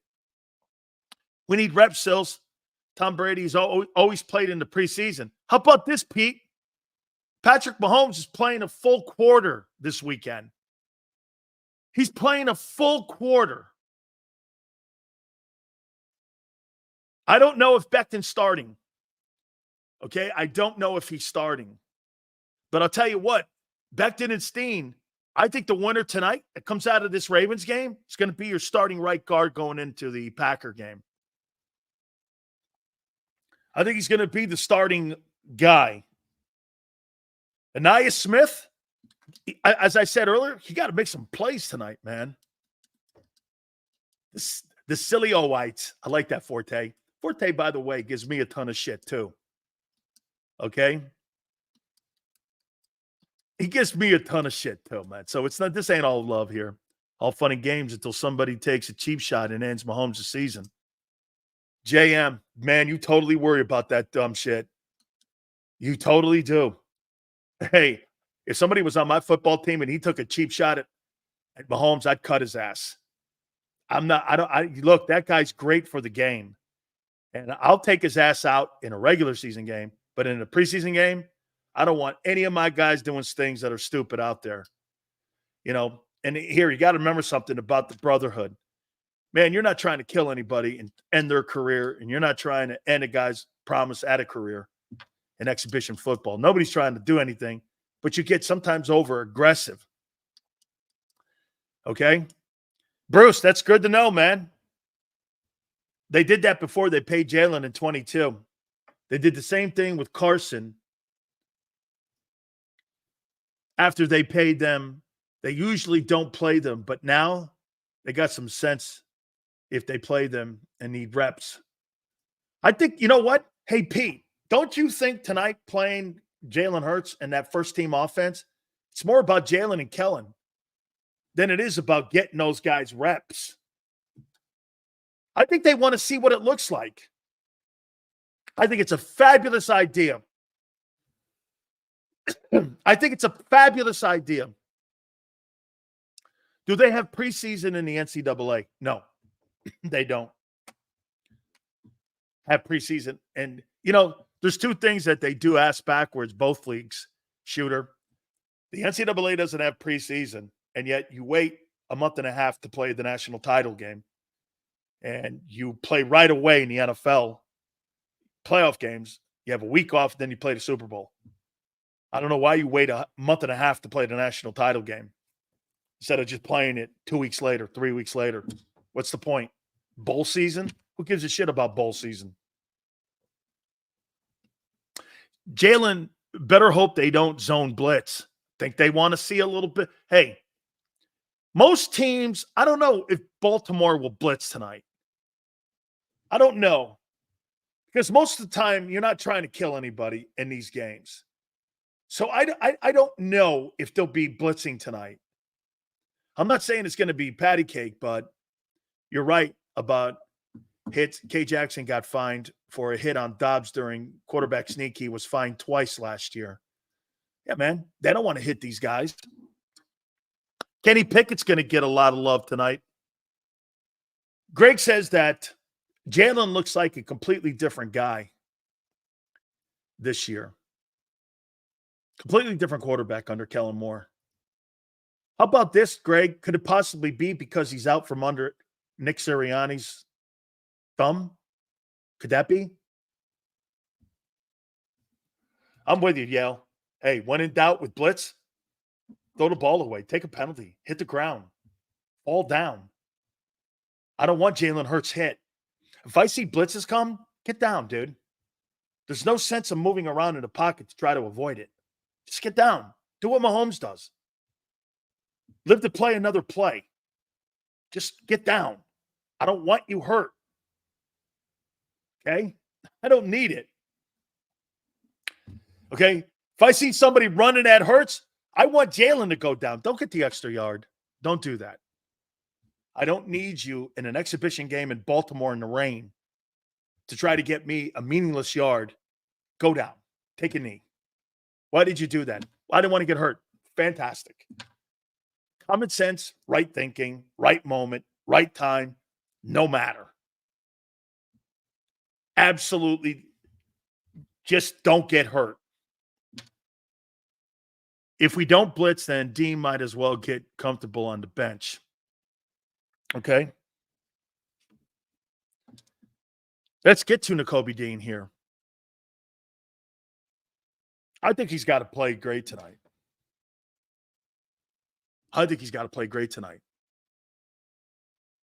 If that guy gets no reps tonight and you line that guy up against the Packers September 6th, it's criminal. How many plays do you think he's played in his career? Can somebody, is there a way to look that up? How many snaps he's played in his career? It's got to be under 500. For an interior linebacker, it's got to be under 500 on how many plays he's played. And 500 to play interior linebacker, covering backs out of the backfield and hits. I don't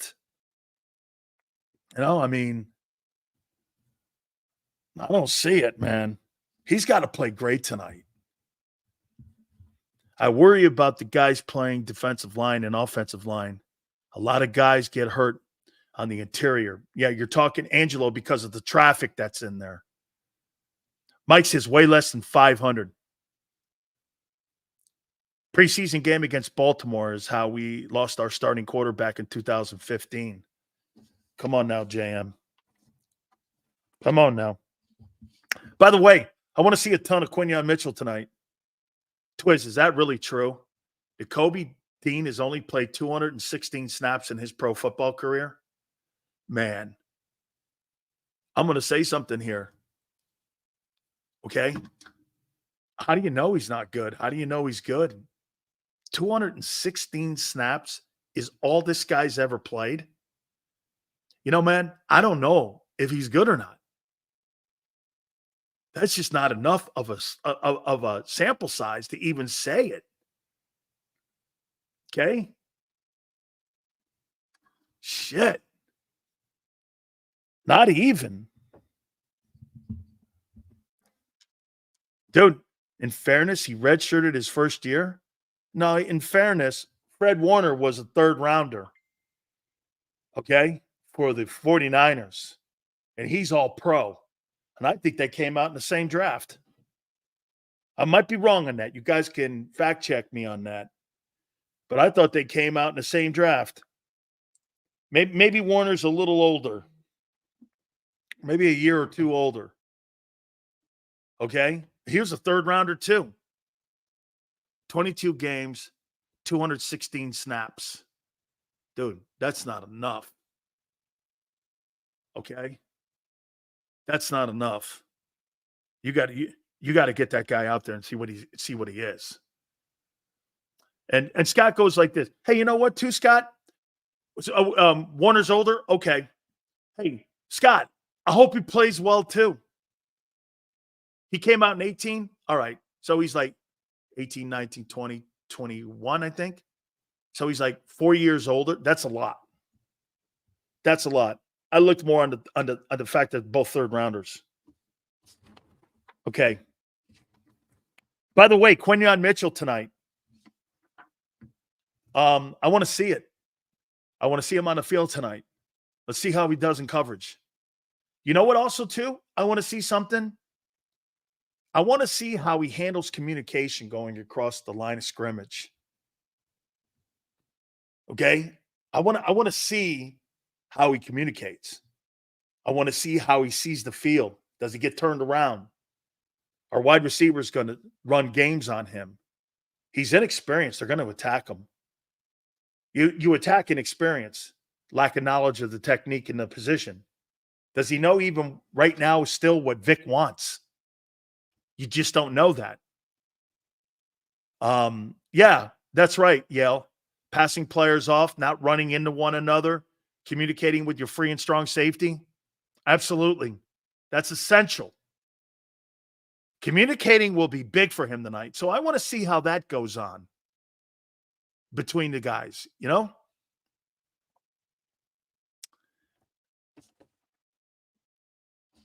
I want to see this guy, Zach Bond, play. I want to see, thanks, Pete, 18. I want to see Zach Bond play. I keep hearing people tell me how great this kid is. Okay, let's take a look at it. Tell you what, from what you saw with a little bit of the footage from last Thursday, there ain't anybody that played good on that defense. Zach Bond's going to play. He may play a ton tonight. You know why? His versatility, outside, inside. What's his name? Moves him around. Hey, guys, who was that guy in Miami that Vic had that he moved around and he played him inside, outside, and he rushed him? He became a free agent this past season with the Dolphins, but he played a year ago. I could see Zach Bond being that guy. His name escapes me now, but I could see him being that type of dude that they had a guy. Yeah, Ginkle, that kid Van Ginkle or whatever it was. Yeah, because he kind of something like that. That Milton kid that plays for the Patriots, he's going to be the starting quarterback. We'll have a dual threat quarterback for the first time. Patriots right now. Hey, how about the fact that last night, that Drake May only got, what was it? How many reps did he get? Like he got one series? What the fuck are you doing with the kid? He stinks. Get him out there. Play him. Get him out there. Here's somebody else. Guys, let's take a look at Trotter Jr. tonight. Play him a ton. Play him a ton.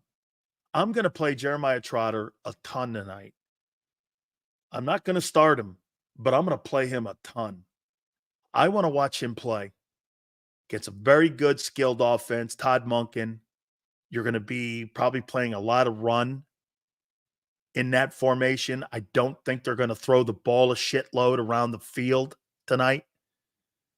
You heard Kadri say that the starters are really not going to get in there, so you're not going to see frontline guys. This is a nice way to work him into this. You're going to get high-level second-team guys with the Ravens. Team won 14 ball games. The guys that are on the Ravens, you got DeCosta and you got Ozzie still in the building. Those guys are really good drafters. So you got high-level second-teamers. I want to see Trotter Jr. tonight. I want to watch his feet. I want to watch his footwork. Okay? Watch his footwork tonight. No false steps. Trotter could take the job and push Nakobe Dean further down the depth chart tonight. Trotter could be your third linebacker. And maybe even actually by the 5th week of the season or the bye, he could actually be an inside starter. He's making waves. But again, you're going against your own guys. See what he looks like tonight. Okay, let's see what he looks like. He's better than I thought. But let's temper that by seeing him go against somebody in a different uniform. Okay? I would play Jeremiah Trotter a shitload tonight and put him out there in situations. I'd put him in third and long. Can he cover a tight end? Can he cover a back out of the backfield? Can he do any of that? How does he go and run fits? Does he move the tackles around? They're going to play that shade nose and that shade one. Well, does he know the defense enough to be able to go up to Jordan Davis and go, you're on the wrong side of the shade. You got to flip around because, again, the interior linebacker is the quarterback of your defense. He's the guy with the green dot. I would say probably tonight Devin White's going to have that green dot, but I wouldn't put it past Vic to put it on Zach Bond. He may put it on both. But I think in games, NFL games, only one guy can wear it. Okay? I think only one guy can wear the green dot. So I want to see Jeremiah Trotter tonight. I heard Xander and John McMullen talking about this.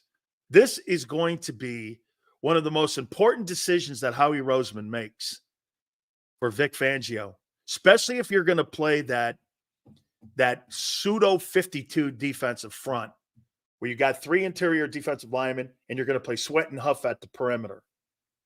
Do you have enough depth? So here's the deal tonight. Are you going to keep 7 defensive tackles? Are you going to keep 7? No way.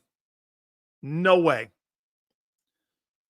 You know guess who will win the battle when it comes to, who do you think wins this battle? I need more O-linemen or more DTs. You think Jeff Stoutland wins that argument with Howie? Or do you think Clint Hurt will win that? Who wins that argument? Remember, this is a numbers game. The NFL is a numbers game also. Okay, you can't keep everybody. This is not college ball where you have 100 guys on scholarship. Okay? This is not like that. This is more of a situation where you've got to play the numbers here. There's not a chance that they're keeping 7 DTs. No way. Maybe they can be talked into 6. I don't know. I doubt it. I think they're going to probably keep 5. 3 dudes they got in there and 2. And I think that's all. I don't believe they're keeping 6. They'll keep 5 defensive tackles in there. I don't think that's enough, to be candid. I want to see this kid Trevor Keegan play tonight. I want to see his progress. I like the kid. I think in any other year, he's a 3rd rounder. But the offensive line position in the National Football League, in that draft, I should say, was very deep. You had guys go in the 2nd and 3rd round that in any other year would have went in the 1st round. Keegan would have probably went in the 3rd round. So I want to see how he plays tonight. I haven't heard much of him. That's okay. That's okay. I haven't heard much about Landon Dickerson. Okay. The only reason I'm hearing Tyler Steen and Mekhi Becton is because they're battling for a right guard spot. I haven't heard a peep out of Mulata. That's a good thing. Not getting beat, playing normal, doing their job. That's an old lineman. You're not going to get a lot of conversation, especially when you're doing your job. You're not going to be heard from when you're in those positions. I like this pick. I want to see this kid develop into being something. This kid, Johnny Wilson, that entire wide receiving core. Okay. A.J. Brown and Devontae Smith. Take them dudes out of the room. That's not a very good room. This was my conversation with Xander a couple months ago. You don't have a very good wide receiver room. You're top heavy. But still, we got the 2 best guys in the league, a duo in the league. You said it. I know. You're thin now. You're thin. Guy gets hurt. Your receivers are who? Paris Campbell and Devontae? That's not going to win. That's not going to win. It's not going to win. That's not good enough. But still, everywhere in the league. Look, I'm looking for competent. Paris Campbell. Who said that Paris Campbell's good? Who in the world keeps... Why do you think Paris Campbell's a good player? Who said that? Is he competent? Kind of. Listen to Prince. Prince misses it. Good quarterbacks don't need top flight name wideouts. Wideouts don't win Super Bowls. Competent wideouts win. I'm not talking about big name. I'm talking about reliable and durable wide receivers. The good ones don't need them. Lamar didn't need any. Mahomes surely doesn't need any. Those guys don't need them. Can you name me a wide receiver in Green Bay? The young kid from where? North Dakota State? Who else? Shit, CJ Stroud made Nico Collins. I never heard of Nico Collins. These really good quarterbacks, they develop these wideouts. I don't know anybody. Who's the receivers? Who's the receivers in Green Bay? Who are they? Okay, who are they? Sills, would you like to see Britton Covey at 3? I'd like to see him get some work. Same with Philly under Andy. Due respect, Todd Pinkston. Todd Pinkston's a dude. Christian Watson, developing into a fine player. Top flight? No. No. Hey, get this. Kyle goes, so you're telling me Green Bay had a guy in Christian Watson, and that guy threw for 30-some-odd touchdowns and over 4,200 yards last year, Jordan Love, with guys I never heard of. That's what I'm talking about. Okay? Watson, fine player. He missed his first 2 seasons with hamstring issues. Okay? I think he's a fine player. Not top flight guy to me. Okay? Honestly. Nobody distributed like Love. That's a fair. Yeah. Hey, JM. Again, one thing that you got to say with Stroud and with Love, their coordinators were way better than what Hurts was working with a year ago, obviously, when it came to having to deal with Nick. Those guys were able to spread the ball around better. It was more in the line of what they do in San Francisco with Kyle. That's why you never knew who was going to be getting the ball. By the way, the thing that you get in Houston and the thing you get in Green Bay, there's no primary targets. You got primary targets in San Francisco and Green Bay or Philly. You don't have primary targets in those other joints. So you don't know where the quarterback is going with the football. You know what I'm saying? I mean, thank you, Crowley. Hey, guys, please hit the like button. These guys keep reminding me of that, and I appreciate that very much. Jalen Hurts had Carson Wentz as a mentor. And Carson Wentz had a pretty decent career in Philly. You don't get to the Super Bowl without him. A.J. Brown, Devontae, 1,400 and 1,100 yards. Jordan Love had a better mentor, smart guy. Yeah. Well, he was able to watch what Aaron Rodgers, and obviously Matt LaFleur has shown me he can coach. You know, I did not believe that Jordan Love, I thought it was really bumpy at the start of last year. He was trending towards not being what I thought he would end up. And it just showed you he had the patience with him, and he really did a nice job with him. Matt LaFleur can coach. He just absolutely can coach. And he's turned that guy really into really looking like he's going to be a progression reader. He's developing wideouts. And like I brought that topic up to you guys the other day, the Green Bay Packers have only drafted 1 wide receiver, or maybe 2 in the last 40 years in the first round. 40 years. They've only drafted 2 in the first round. You know why? Because the quarterbacks are the ones that develop these wideouts. Wide receivers don't develop quarterbacks in Green Bay. There lies the difference in how you develop a quarterback. They handle the blocking protections. That's all on the quarterback. There's a reason why in the last 37 years, 3 quarterbacks have handled 97% of the snaps in Green Bay.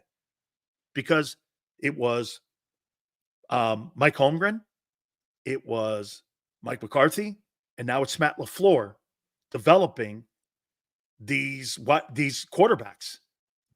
The quarterback, get this, in Green Bay, what makes it so special and what they've done in these progressions of getting these quarterbacks, They develop quarterbacks, not wide receivers.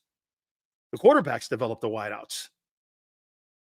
Some of the conversations that you hear, like in Philly or in other places with these wideouts, that you guys so over the top go Google-eyed over, wide receivers, if they got to make your quarterback, you don't have a quarterback.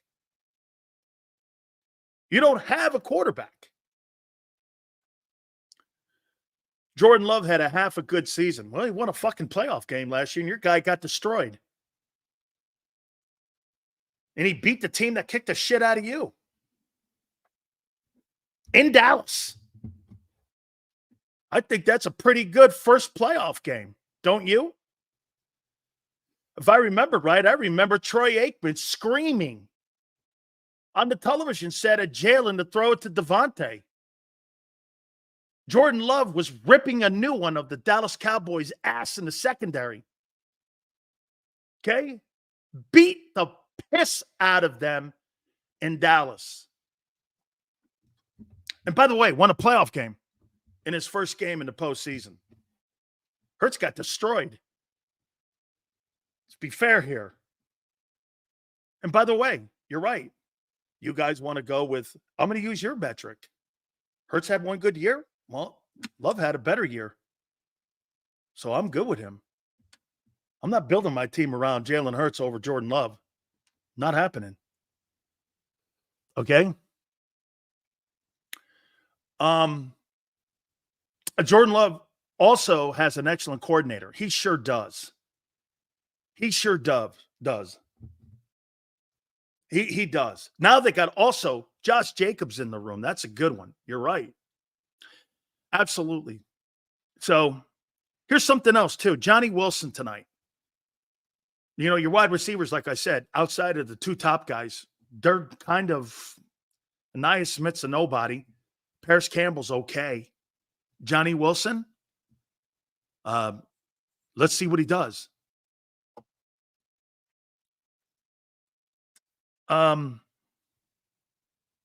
Bradbury at safety tonight.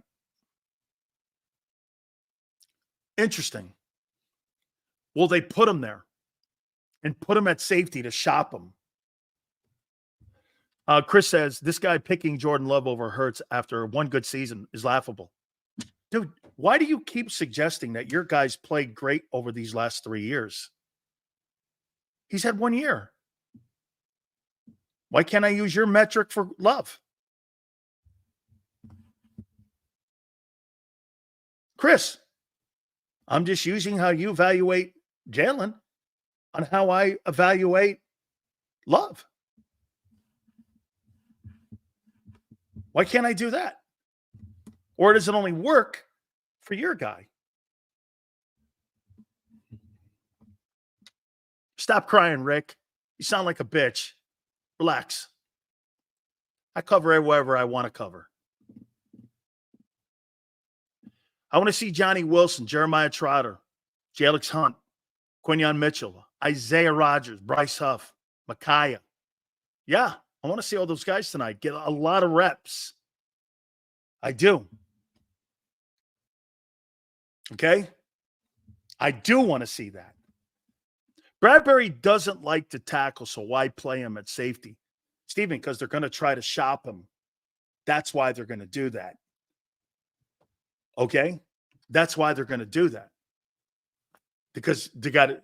And plus, you know why? They may not be that sold on their safety position right now. They just may not. Okay? They just may not.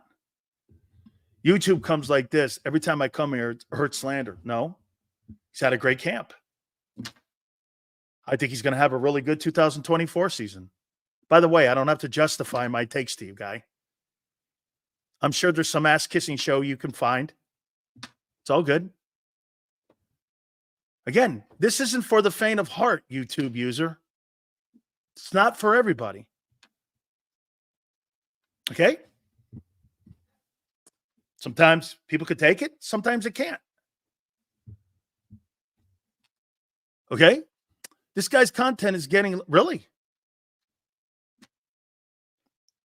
I'm talking about what we want to see tonight.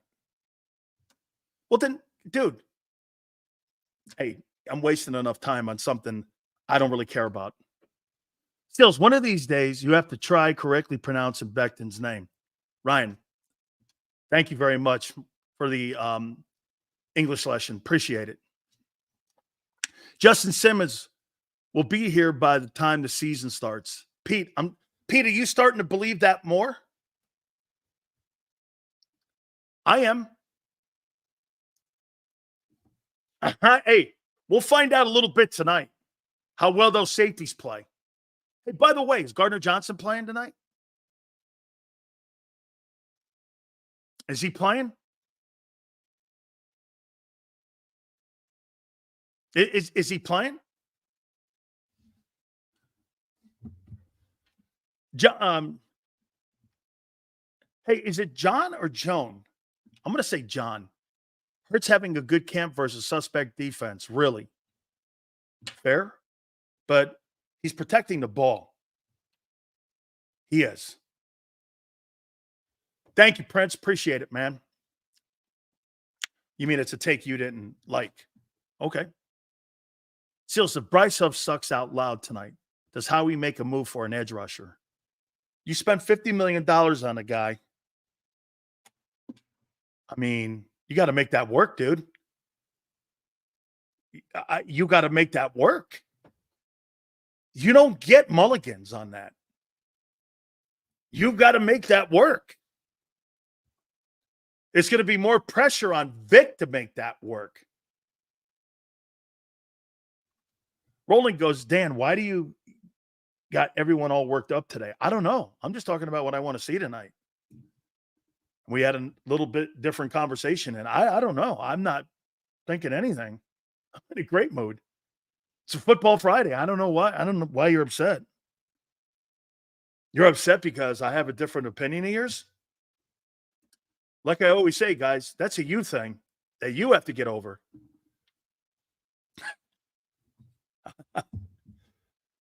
I don't know what to tell you. That's more of a you thing.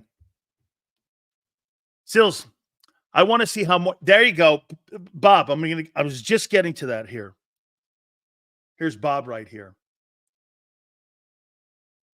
And Bob, here's where I'm going with you. I want to see Kellen Moore tonight call a game. And most importantly, Bob, I want to see Kellen Moore call a Jalen Hurts game. You know what I'm saying? I want to see him call a Jalen Hurts ball game, at least for a series, see what we get. Hey, no one's worked up. It's a Sills take we take with a grain of salt. Hey, Prince. Well, how other way would you take it? For what? You're going to go home and cut your throat? Why would you take it any other way but with a grain of salt? I mean, I wouldn't sit there and throw things at the television set here because I have a different take than you. What are you, a lunatic? I mean, relax. It's sports talk. What do you think we're trying to do here? Change the world?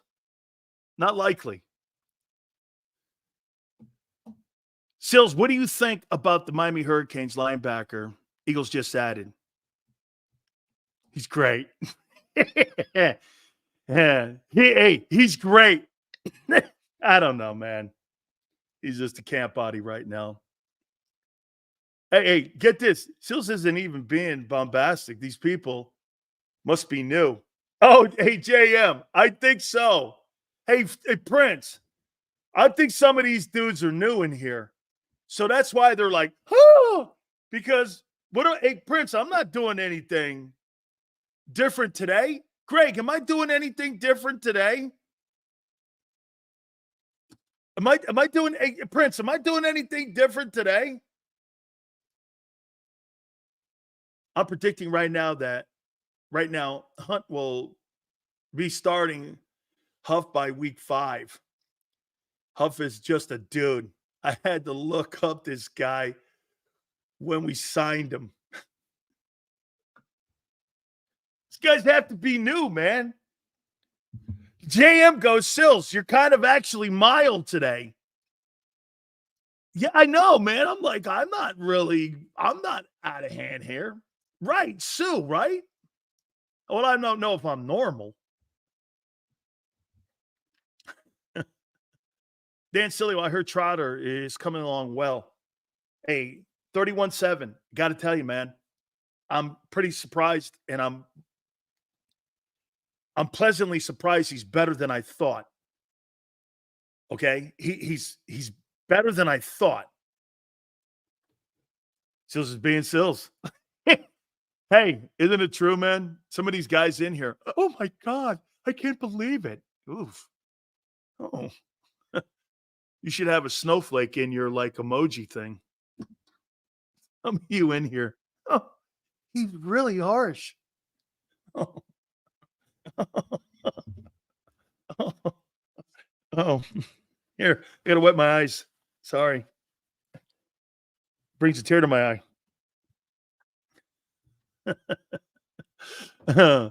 Sills, we're excited. You should be, man. It's Football Friday, dog. I'm ready to roll. I want to see these guys in action tonight. Clemson is a better program than you give credit to. No, I never. No, hey, Dabo Swinney's been on this program numerous times. We should probably get him on again as we get closer. I think we're 2 weeks out from the college season. Dabo's been on this program a bunch of times. I love what they do at Clemson. I didn't really think that Trotter had a really good last year with Clemson. I thought his junior year was pretty good. I thought his sophomore year was better, actually. I didn't think he played that well. I thought that Clemson defense early in the year, Miami beat them too. And I didn't think they were that good, and I didn't think he was that good. But he got better, and Clemson got better by the end of the year. So maybe they were dealing with injuries interior-wise in front of him. I don't really know. I didn't text Dabo about what was going on there, but they got better, and they won 10 games by the end of the year. And he was a major part of it. Okay? He was a major part of it. Okay? Trotter Jr. may not be the fastest or the biggest, but watching his tape, you can see he has instinct. That's what I'm saying too. He's got an instinct to play the position. And sometimes that could carry you a long way. Dean has ability and athleticism. Trotter has the instinct, the position. Plus, he's well coached by his pop. His pop, without a doubt, has had an influence in him. So I want to see him. I want to see Vic Fangio tonight. I do. I want to see Vic Fangio and what he's going to do tonight. Roland goes, Sills is speaking facts. Every position and every name he wants to see. I want to see as well. Big Sills, Super Bowl preview. First game of season, last game of season. Well, I got the Lions and the Bengals in the Super Bowl. That's who I have right now. Big Sills, when the season starts, can you open up with Big Sills like you used to say it? I say it still to this day. See, some of the people that are in here are saying that I'm being like normal today. And some of the people that are brand new rolling in here going, all this guy does is talk. And I'm like, that's not what we do here. Dude, you know what's crazy? I hear people say this all the time. Sills said something yesterday. I don't know what I said yesterday. I couldn't tell you. I don't remember my yesterday show. I don't remember Monday's show. I don't even know what day. Today's Friday? Friday, right, because it's Friday, Football Friday. I've never done that. I don't remember what I spoke of yesterday. Kind of maybe a little. But that's not how I do my gig. I put a show together. Sills is soft now. Shut up, I'm awake, you. Oh, please grow a pair of balls. Hit the like button. Oh, please. Hey, Marshall, man. Really good stuff. Good. All right. Hey, listen, I'm going to take a time out before we get Xander on here. I got to take a time out here. Okay? Guys, please hit the like button. You guys are killing it here. Prince. Who did you have last year in the Super Bowl? I think I had Bills.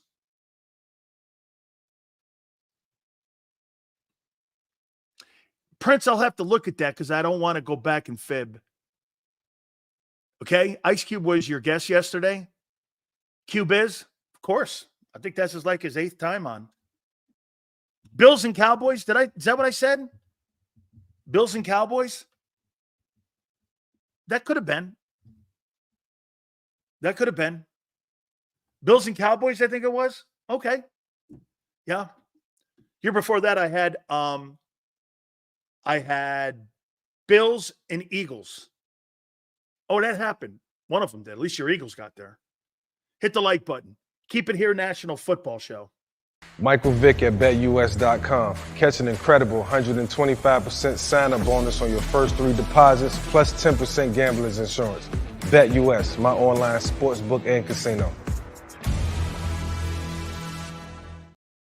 If you missed any of today's show on the JAKIB Media channel, listen to the podcast on your way home. Available on YouTube, Apple, and Spotify.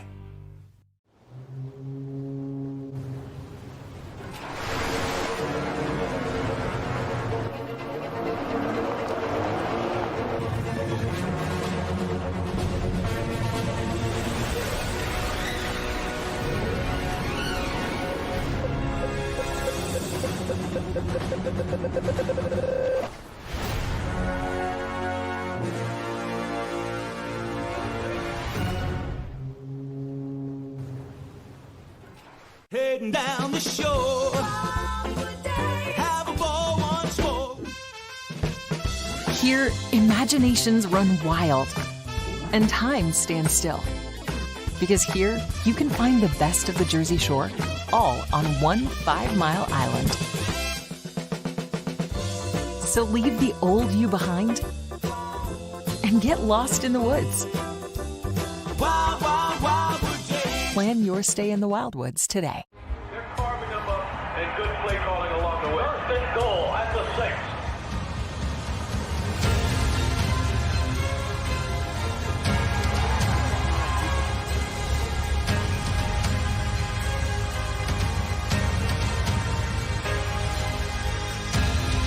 On the field of life, First Trust Bank is there for you. Champions on 3. 1, 2, 3. Because Philadelphia dreams deserve a Philadelphia bank. Win and save this baseball season from Colony Pools and Power Washing, a local company serving Delaware, Delco, and Chester County since 1970. Are you tired of looking at your green house? Is your roof, siding, deck stained green from algae and mold? Let the experts pressure wash your home and take the pressure off of you. Win with Colony Pools and Power Washing.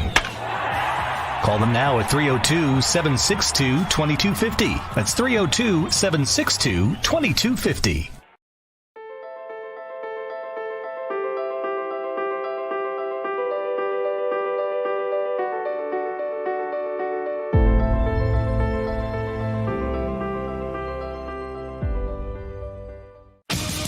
The greatest fans on earth.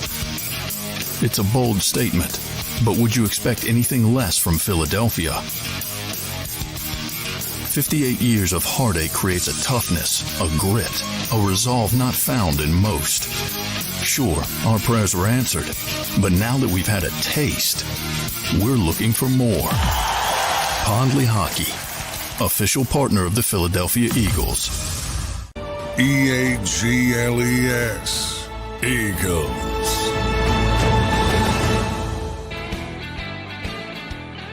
Big Sales National Football Show. Please hit the like button.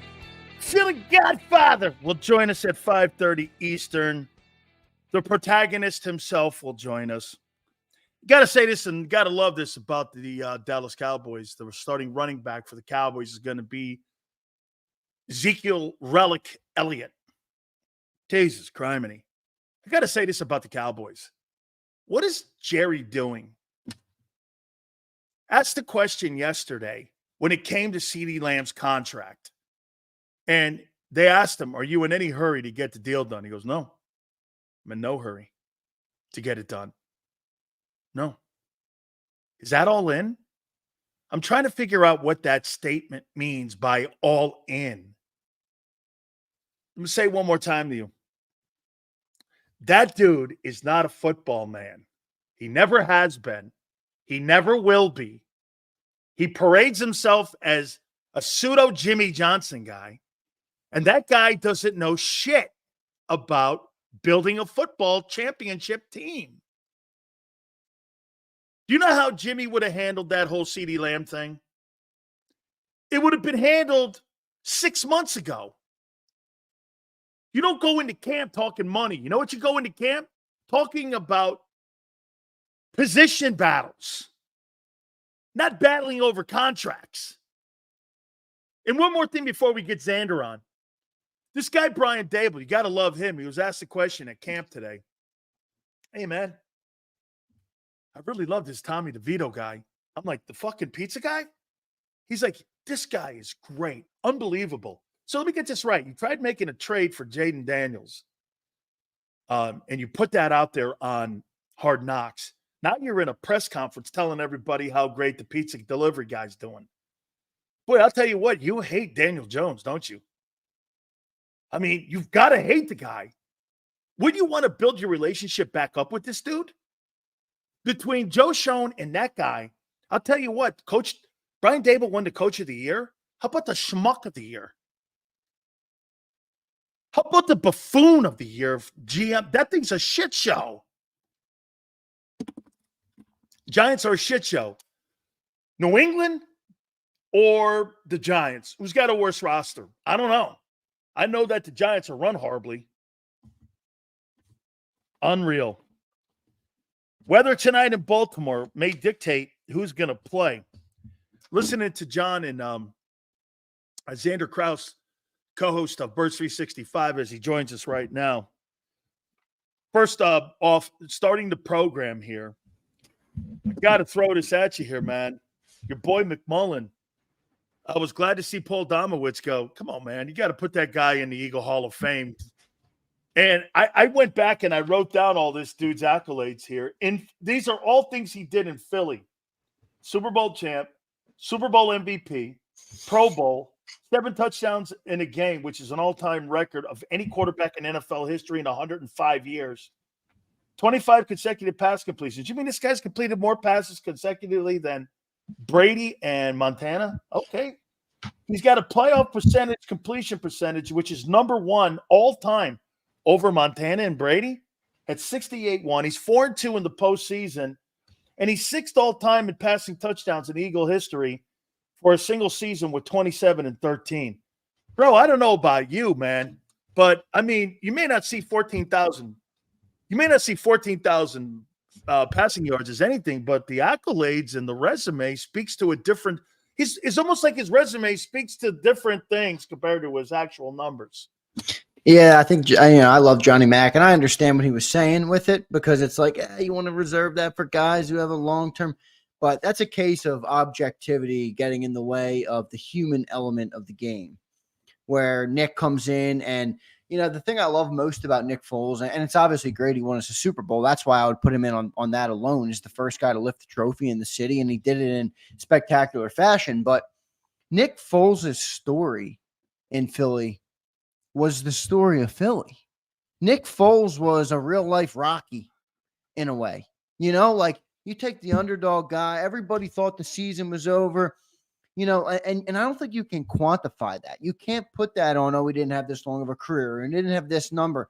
He got us our first trophy ever in our storied franchise's history, the one and only trophy, by the way, right now.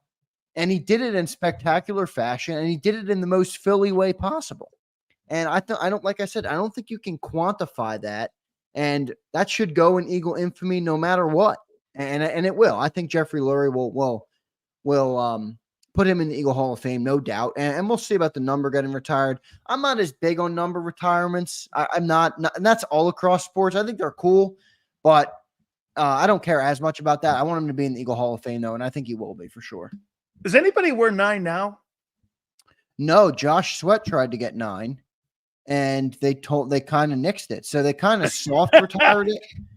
But that doesn't mean they're going to retire it. That's just like maybe a recent memory type of thing where it's like a soft retirement where it's out of respect for Nick. you know, it wouldn't be the same with him retiring and here in September on the 16th with Josh Sweat trotting out in number 9. That's for sure. You know, they don't retire numbers in Dallas. Yeah, I don't retire players. They just don't hand them out. They don't hand out 12. You know, that's why when 88 is handed out, it's kind of like Drew Pearson, Des Bryant, CeeDee Lamb, Michael Irvin. It's kind of something that but they don't retire numbers in Dallas. Nobody's numbers retired in Dallas. So they just don't, what they do is they just don't hand it out. I don't think that part's as cool as getting into the Eagle Hall of Fame. I get it. People like the number retirements. People love them. I've never thought, I mean, it's cool. Don't get me wrong. It's definitely dope, but I never cared. When I think of Nick Foles, I want him to be an Eagle Hall of Famer. If his number's in the rafters, that's cool too, but Hall of Fame is dope to me. I mean, you should be in the Eagles Hall of Fame. Seth Joyner's in the Eagles Hall of Fame. I love Seth Joyner, and he had a big impact on our team, and he was a great player on our football team. But what would you rather have? Seth Joyner's career in Philly or Nick Foles? You know, with the parade and Broad Street. That's what I mean. I'm not. That's not a knock on Seth or any of the other guys in the Eagle Hall of Fame. It's just saying that the severity of what Nick did for our franchise is so great to try.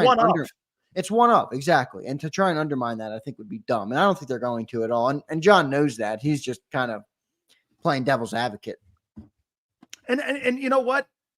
If there was another case where a guy had done that in Philly, then you kind of go, well, you know, it's kind of someone else did it too. But it's like you said, I think the difference is it's one of. You know what I'm saying? Yeah. It's one of. By the way, I didn't realize that. Right. One led to nothing. The other led to a Super Bowl. And that's how I feel about every Eagle legend, you know, before. I'm not saying their careers weren't great, but, you know, what do we want every year? You know, what's the goal of talk about every day? Exactly. What's the goal of the NFL? What do, you know, other than making money for the players, you know, what's the goal? And it's to win a Super Bowl. And only one player one team has done that. And Nick Foles was probably the most important piece of that team, obviously. And I think he'll be remembered as such. Hey, I heard John talk. Is Randall Cunningham in the Eagle Hall of Fame? I don't know. No, well, I think he's in the Eagle Hall of Fame. I don't think he is. I don't think his number is retired. That's what I think John was saying. I think. Okay. So yeah. Well, I mean, I don't think they've. Yeah, he is in the Eagles Hall of Fame. His number is not retired. Okay. That makes sense. His number's not. Jerome's in the Eagle Hall of Fame too, I believe. I believe Jerome is. I know Seth is. I know Clyde is. I know there's Reggie. A bunch. Yeah, Reggie, obviously. Bednarik's in it. Tommy McDonald's in it. Yeah, there's a bunch of good ones. You know, I think Nick belongs. In it. Nick belongs in that hall as well. And Merrill Reese will be in it as well. Nick Foles. Nick Foles. Absolutely. Xander, what Kadri Ishmael came out earlier today, part of the broadcast team for the Ravens. And I hadn't heard it. Maybe you guys heard it earlier, but it looks like the starters for the Eagles are going to play tonight. Yeah, I saw it right before your show came on today that Jeff McClain from the Enquirer reported that.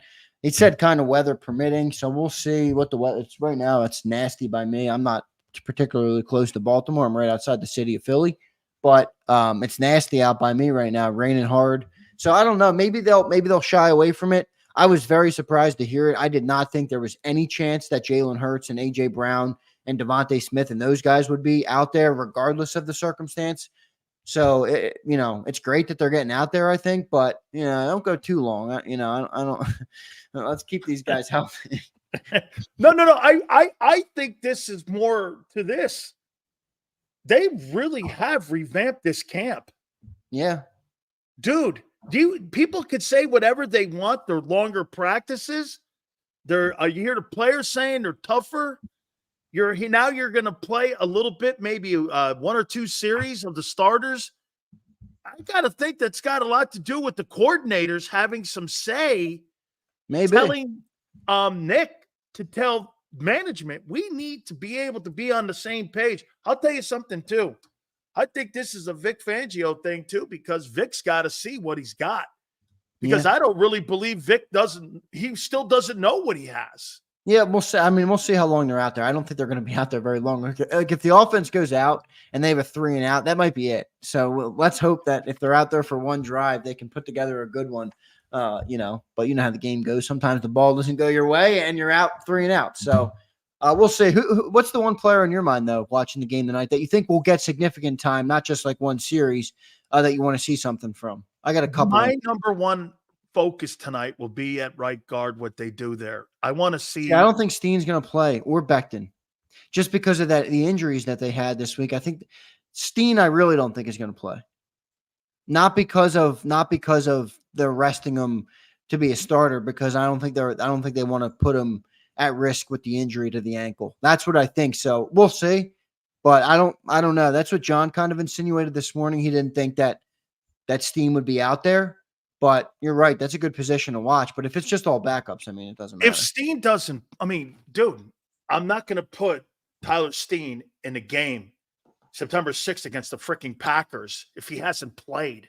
I think he's going to play like next week is what I'm saying. I don't think it's going to be sitting because of they want him to start on September 6th. I think they're trying to make sure that ankle. Yeah, they're going to be cautious with him, like Yale said there. I think they're going to be cautious with that ankle for him, but I don't know. We'll see. Who do you think management wants to win that job, Tyler Steen or Mekhi Becton? Management or the coaches? That's two different things. Okay, let's start with management. Management probably wants their draft pick to win the job, right? Their third-round draft pick, Tyler Steen, who they spent draft equity on to get him in there. But if the coaches have any say, I think it's going to be Becton. I think he's the bigger guy, more established guy. He's got bigger upside. They're both tackles. That's the thing. When you're like, well, Becton's a tackle, how's he going to play guard? So is Steen. Steen was a tackle all through college. Now he's a little smaller. He's not Becton sized. So when we drafted him, a lot of people projected him to move to the inside, but it's not that easy to do, especially when you're a guy of Becton's size. So I'm definitely going to be watching that, but I think at this point I'd prefer Becton, but we'll see. I mean, you saw Jalen Carter move that dude out of the way with one arm. If you get a dude on the interior who got good pass rush moves or who knows what they're doing in there, they might take advantage of the fact that he's not used to playing a guard and almost use his weight against him. What you do when you have a 360-pound guy is you don't just bull rush him every time. If you get him one step out, you can move right around him, especially if you have a crafty veteran defensive tackle like some of the guys we're going to play this year. It's going to be tough. So we'll see. But I think Stoutland will coach him up. I think we'll be good. Let me tell you how you take care of a guy who's moving from outside in. Exactly what you said. Make them move their feet side to side. Exactly. And then what happens? You know what happens then? You set him up for a bull rush. You knock him on his ass. Yeah. Okay, because he's used to doing what? Look what he's used to doing, Xander. He's used to throwing that right leg out or that left leg out if he's left tackle, and he's looking to get out in space there. When you've got that kind of small traffic inside in there, you don't have a lot of room to move your feet. So you've got to be on your toes a little bit, and sometimes when you're on your toes, you get knocked on your ass. So his issues right now that I think that Jeff Stoutland has with him are his feet. It's not his size. I think the only thing keeping him in there right now is his size. Okay. Yeah, you're right. Okay, because I think one thing Tyler Steen probably gives them is more latitude and athleticism inside because, again, there's more traffic in there. All right, let's move to another guy. Dude, I think this tonight is going to be a roster spot night for Aniyah Smith. If you don't see him play tonight and he don't do anything tonight, this guy ain't making a 53-man roster. There ain't a chance he's making it. No way. I don't know. You got to remember who you're talking about here. The Eagles don't just cut draft picks, especially in the modern era. Don't you got to do something? Yeah, you do, but I don't think they're just going to cut them because of that. We'll see that. You're right. I mean, look, this is what I like about the preseason is any of these guys that are on the bubble could quickly either become more into the territory of you're gone or go back to the territory of you're making the team. You remember last year, Eli Ricks, he was like about to get cut, and then he had the pick six in the preseason game, and they couldn't move him to the practice squad because teams are going to claim him on waivers. Then he makes the team. Then he had impact last year. He played a lot of snaps last year. So that's kind of what I like to see. I'm looking for that one guy that is on the bubble of the roster that might make a play tonight. Hopefully it comes in the first half. Second half is going to be an ugly half of football. But for anybody on the channel, by the way, I am going to stream live at least for the first half. So I'll be doing the watch party on JAKIB. Similar to how Philly 500 does. I've never done one, so bear with me as I get used to it and I watch the game and we talk about it. But I will be live on the channel for those looking to talk to people in the chat, talk to me. Maybe I'll bring some people up on the show, some members up on the show. That'll be fun. I want to see Nolan Smith tonight in space. I want to see I want to see him get some work tonight and see how they're going to use him tonight. Because are they going to work him on the weak side? Are they going to work him on the strong side? How does he handle dropping in coverage? Does he rush the passer? Dude, you don't have to get home. I just want to see your technique. I want to see how you're moving around a little bit. So that's another guy I want to see tonight. Yeah, Nolan Smith is definitely a guy I want to see, and he should be a guy that's getting playing time. Like, I don't want to hear that he needs to sit. You got Bryce Huff, who's probably not going to play a snap, or a couple, or maybe a series, and then you have Josh Sweat. Like, he should be getting at least a quarter tonight, Nolan Smith, maybe more than that, maybe 2 quarters. That's a guy you want to get up to speed in the NFL. You want to get him find his rhythm. Maybe he plays against a second or third string tackle tonight, and he destroys them, and he gets his confidence up a little bit. That's part of it in the NFL, especially when you're at that position, is playing with confidence, playing with swagger. And Nolan is a guy who, when he does have confidence, you can kind of tell. He's kind of got that BG attitude where he's loud, he's boisterous, he's outgoing. If you can activate that in him in the preseason, I think that's a win. The other guy I really want to see tonight is Nakobe Dean. Like, this is a guy, if somebody put in the chat, 200 snaps or whatever he's had in his NFL career. Everybody's talking about 218, banking on him, to be a player this year. He needs to play half of football tonight. Like, at least get out there, make plays. You're playing versus second and third team guys. You got to show me something, and you have 2 guys already who are in front of you in camp, and Devin White and Zach Bond. Jeremiah Trotter Jr. is apparently looking just as good, if not better, than Nakobe Dean. He stinks in coverage. He's got to get out there tonight. I think he should make an impact in the game too. When you're talking about preseason, I just said it. Who's the guy that's on the bubble that you want to make a play? Nakobe Dean has the chance to go and do that. Make some plays tonight, look pretty good, and show that you're worth something, so that when people say Nakobe's going to start, there's some backing to go behind it. You know who I want to see play great tonight? Kenny Pickett, and I'll tell you why. The more you increase his, the more you increase his value. Like, you know what? Listen. You didn't give me credit for that nickname, by the way. I love that, man. That is a Xander. That is a Xander. I mean, all of YouTube is talking about Kenny Flickett. And when we traded for him, I come on with Big Sills before the show, and I'm like, Kenny Flickett. And then Sills goes the full show and doesn't credit me. I'm like, you got to be kidding me, Sills. Yep, see, that's right, man. Hey, he never said it. I said, as far as I'm concerned. And but you know why I wanted to play well? Because look. Everyone's going to go, God, Sills, he played so good. Dude, you're tied to Hurts for 3 years. That conversation is stupid. But what you want to have is, what if somebody like Rodgers goes down like they always do? Or somebody like Burrow goes down? Or somebody like Caleb Williams goes down? And this kid's lighting it up. How he takes this commodity and takes this pick here. Now, I know, and I'm just using Jake Browning. They signed him to a contract last year. But hypothetically, you go and Duke Tobin calls you and goes, what do you want? You go, I'll take Hendrickson and I'll give you a 5 for him. And I'll send you Pickett. Deal's done. Dude, you want that kid to play well because you're trying to. And I want Tyler, what's his name, McKee? I want him to play well. Tanner McKee, yeah. Tanner, but here's the thing with Tanner. You know what I don't get about that? He just doesn't fit. It's like everyone else. Kenny Pickett is kind of athletic. You kind of get it a little bit. Yeah. And even Will Greer's kind of athletic, kind of fits the mold. Oh, and here's a guy back there that this guy couldn't jump over a stack of pennies. And here he is back there. And you're like, and I'm not saying he sucks. He had a really good camp, I heard. But if disaster happens, you got to change your whole offense around here for him a little bit. I don't know, man. He just doesn't look like he fits. Yeah, well, Kellen's used to that style of guy, so I don't think it would be a problem switching, to that style of offense if something were to happen. But yeah, I was about to click that.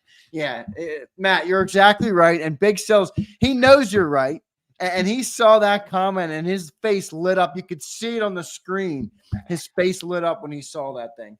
That is so not true. That I would never. Come on a Monday. He just spent 3.5 minutes selling me on why he wants Pickett to have a good game so that we could trade him if something happens. And it was all bullshit. Good call out, Matt. That's why you're a member. That's why you're appreciated here on JAKIB Sports. Good call out, brother. How about this guy here, man? I love this attitude in this kid. Isaiah Rodgers goes like this. I've 19 months, 85 weeks, 592 days. that I haven't played a football game or run out of an NFL tunnel. This guy wants to play all 60 minutes tonight. I freaking love it, right? So I want to see him play tonight. I want to see how Vic's going to use him. Well, he will play tonight. I think he'll at least get a series or two, maybe. I think the other guy, another guy, a good guy to watch tonight should be Keely Ringo. He should get some reps tonight, get some snaps, maybe a couple series for him. That would be good. So, Kenny, that's very true, Bob. It's very true. But yeah, no, Isaiah, I'm excited for Isaiah. That was a pretty cool tweet. Obviously, a guy who seems to have learned a lesson. Yeah. You know, you heard some of his interviews. He did an interview. I think it was NFL Network. Just sounds like humble, you know, like he learned, like he actually learned, you know, a lesson from it. And he's like, man, I lost the greatest thing in my life and I'll never do anything to mess that up again. So I think he's a good player. I thought Howie made a good move to get him. I'm curious to see what his path to playing time is when you factor in DeJean and Mitchell and Ringo. And, you know, those are all draft picks for this team. And I don't know if they're going to prioritize them over that guy, but he's good depth, and maybe he is a similar thing to Pickett. You know, you picked him up for dirt cheap. You know, you held him around for basically nothing. You know, while he was suspended. If he has a good camp, maybe you go and spin him out for a team that needs a cornerback. You know, like the Vikings just lost a couple cornerbacks. The Rams lost a cornerback. Maybe that happens with him. We'll see what they end up doing with him. God, you guys think you know me. This is ridiculous. And I mean, what are you talking about, Matthew? How dare you say those things? Sills can't wait. What if Kenny Pickett plays well? You think I'm going to be rooting for Kenny Pickett to be the starting quarterback moving forward next week of the Philadelphia Eagles? Oh my God, I would never say if so. Kenny Pickett is we should almost all hope we lose the game and Kenny Pickett sucks for the sake of our sanity as we watch Big Sills for the next month before the season starts. Hey, it would almost be better to root for him to stink tonight. No way, man. I also want to see here. You kind of broached it a little bit, dude. I want to play Trotter a lot tonight. Yeah, and I agree with these three. We kind of hit on all three of these guys. Johnny Wilson, we haven't yet, but who did you just say? Trotter? Yeah, I think Trotter. I'd like to see him play 3 quarters tonight. Yeah, maybe he will. I mean, you know, when you get to the second half, I don't think he'll be playing. I think anybody.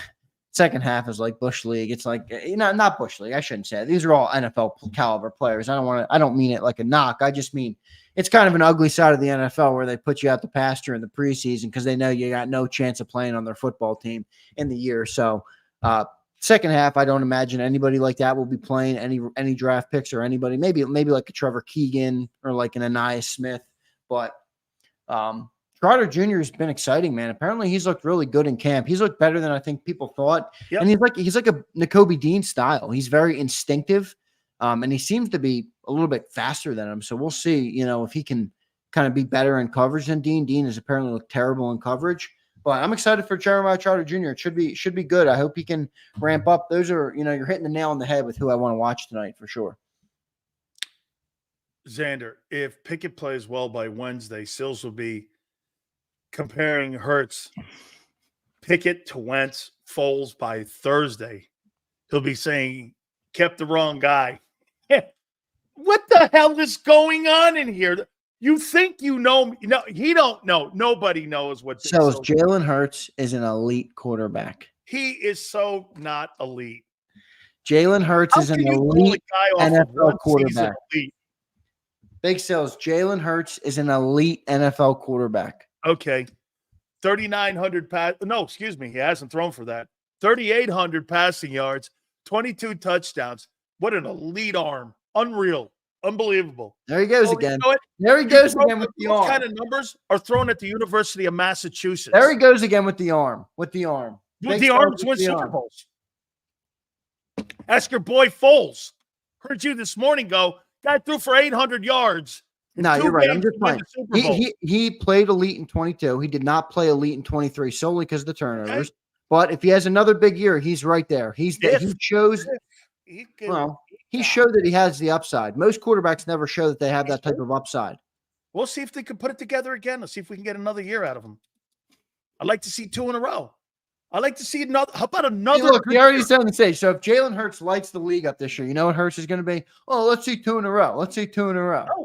I'll give him his. Hey, I'll give him his kudos and his flowers. If he has another year where he looks like 22, I'll give him his flowers. If he doesn't, I'll say Big Sills was right. He's a one-year wonder.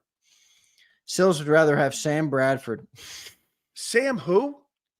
I'd rather have Sam Bradford's paychecks. I'll tell you that. Dak Bradford. That's my new name. I'll tell you what. Sam Bradford made $165 million being an awful quarterback. I'm good. Well, Jalen Hurts made $250. What's your point? I didn't have to do as much. Well, yeah, true. He played for how many years? 20,000 yards. Hey. Never won a playoff game. Never did squat when it mattered. But he has a great arm, right? And he made almost $200 million. Thank you very little. Okay. Hey, I heard you say this. Dak Bradford. I think this is important here. Tyrod Taylor. Always remember that. Glorified Tyrod Taylor. Hey, do you think they keep 5, 6, or 7 defensive interior tackles? Defensive tackles? 7's too much. How are you going to keep 7? I know I heard that number out of you guys. Between 5 and 7, yeah, John. With that back end. I would say 6. I mean, you got 6. It's gonna be 6, and I don't know who that 6 guy would be. You know, people he was talking about. I forgot. I can't even remember the guy's name on the back of the roster. It's obviously gonna be Davis, Carter, and Milton Williams, and then you have a Jomo and Tui Peloto, and that's 5. I think all of those guys are a lock.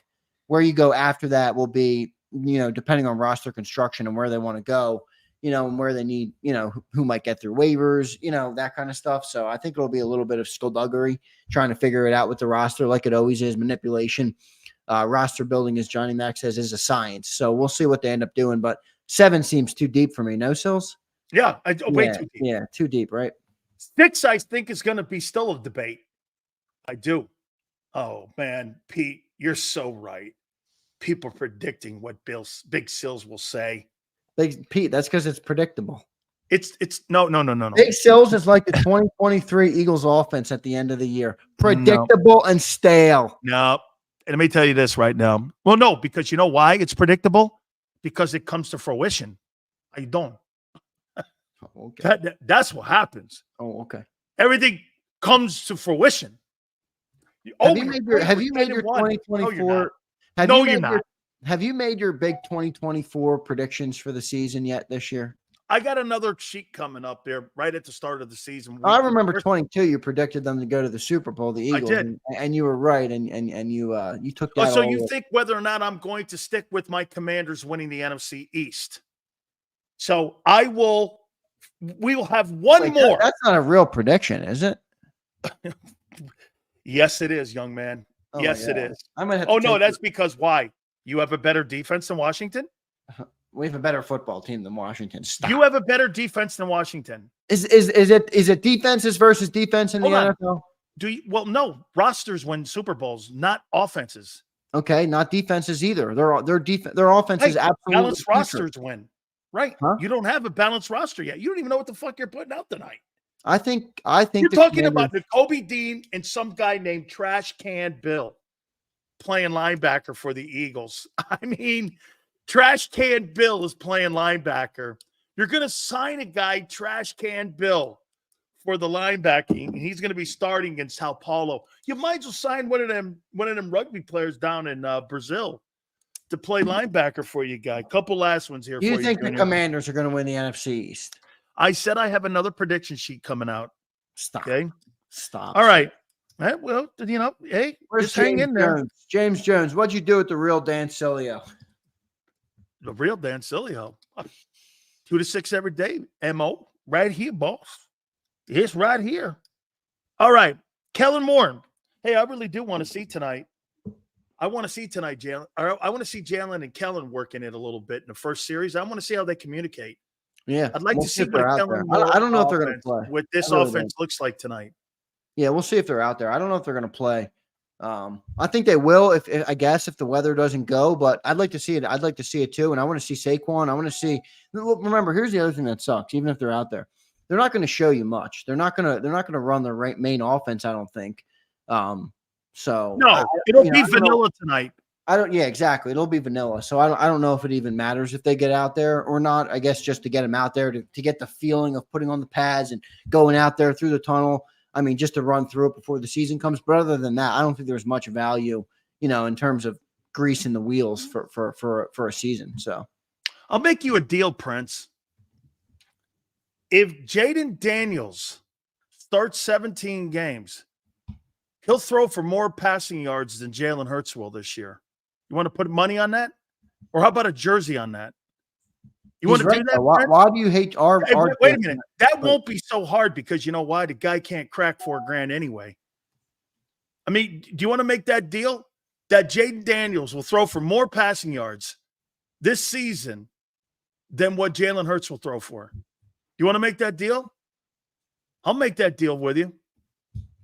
Hey, how about you, Junior? You want that deal too? I'll make that deal. Oh, so you really? So last year, a rookie, C.J. Stroud, threw for 4,200 yards, and a first-year starter, Jordan Love, threw for 4,200. And this kid who has two 1,000-yard receivers can't throw for over 3,800, but he's going to throw for $4,000 this year. All right. You're the same guy that criticizes PFF is like the champion of stats. I'm not talking Pro Football Focus. I'm talking about a guy's production. I'm not had nothing to do with PFF. Stats don't tell the full story with Jalen Hurts. You know that. What are you talking about? Jordan Love beat the shit out of Dallas at home in a playoff game last year. He was awful good. C.J. Stroud won a playoff game too. I mean, we're not talking about slouches here. What should we do? I just said, you want to make that deal. I want to make a deal, but I want to do something for the channel, for the members or something. We'll come up with it. We'll come up with something. Okay? We'll come up with it. If Jalen Hurts outthrows Jaden Daniels this year in yardage, Big Sills has to do something, Eagles. We'll come up with something. Oh, yeah. See, now he's going to run because I'm going to actually I'm make not running from nothing. I live up to my deals. I'll send you an Eagles polo. No, I got an idea. We'll do a dunk tank somewhere in Philly in the cold. Sills, you would not come to Philly for a dunk tank. I can barely get you out of the Dan cave. You're going to come and do a dunk tank? No, you're not, Big Sills. I would do that. I've done that. Sills, no way. Wait, I want to. I would do it. I want to show you guys something. I teased it this morning. Oh my God! I hope not. This isn't what I think it is. This better not be what it is, because if it is, what are you saying over there? I don't know.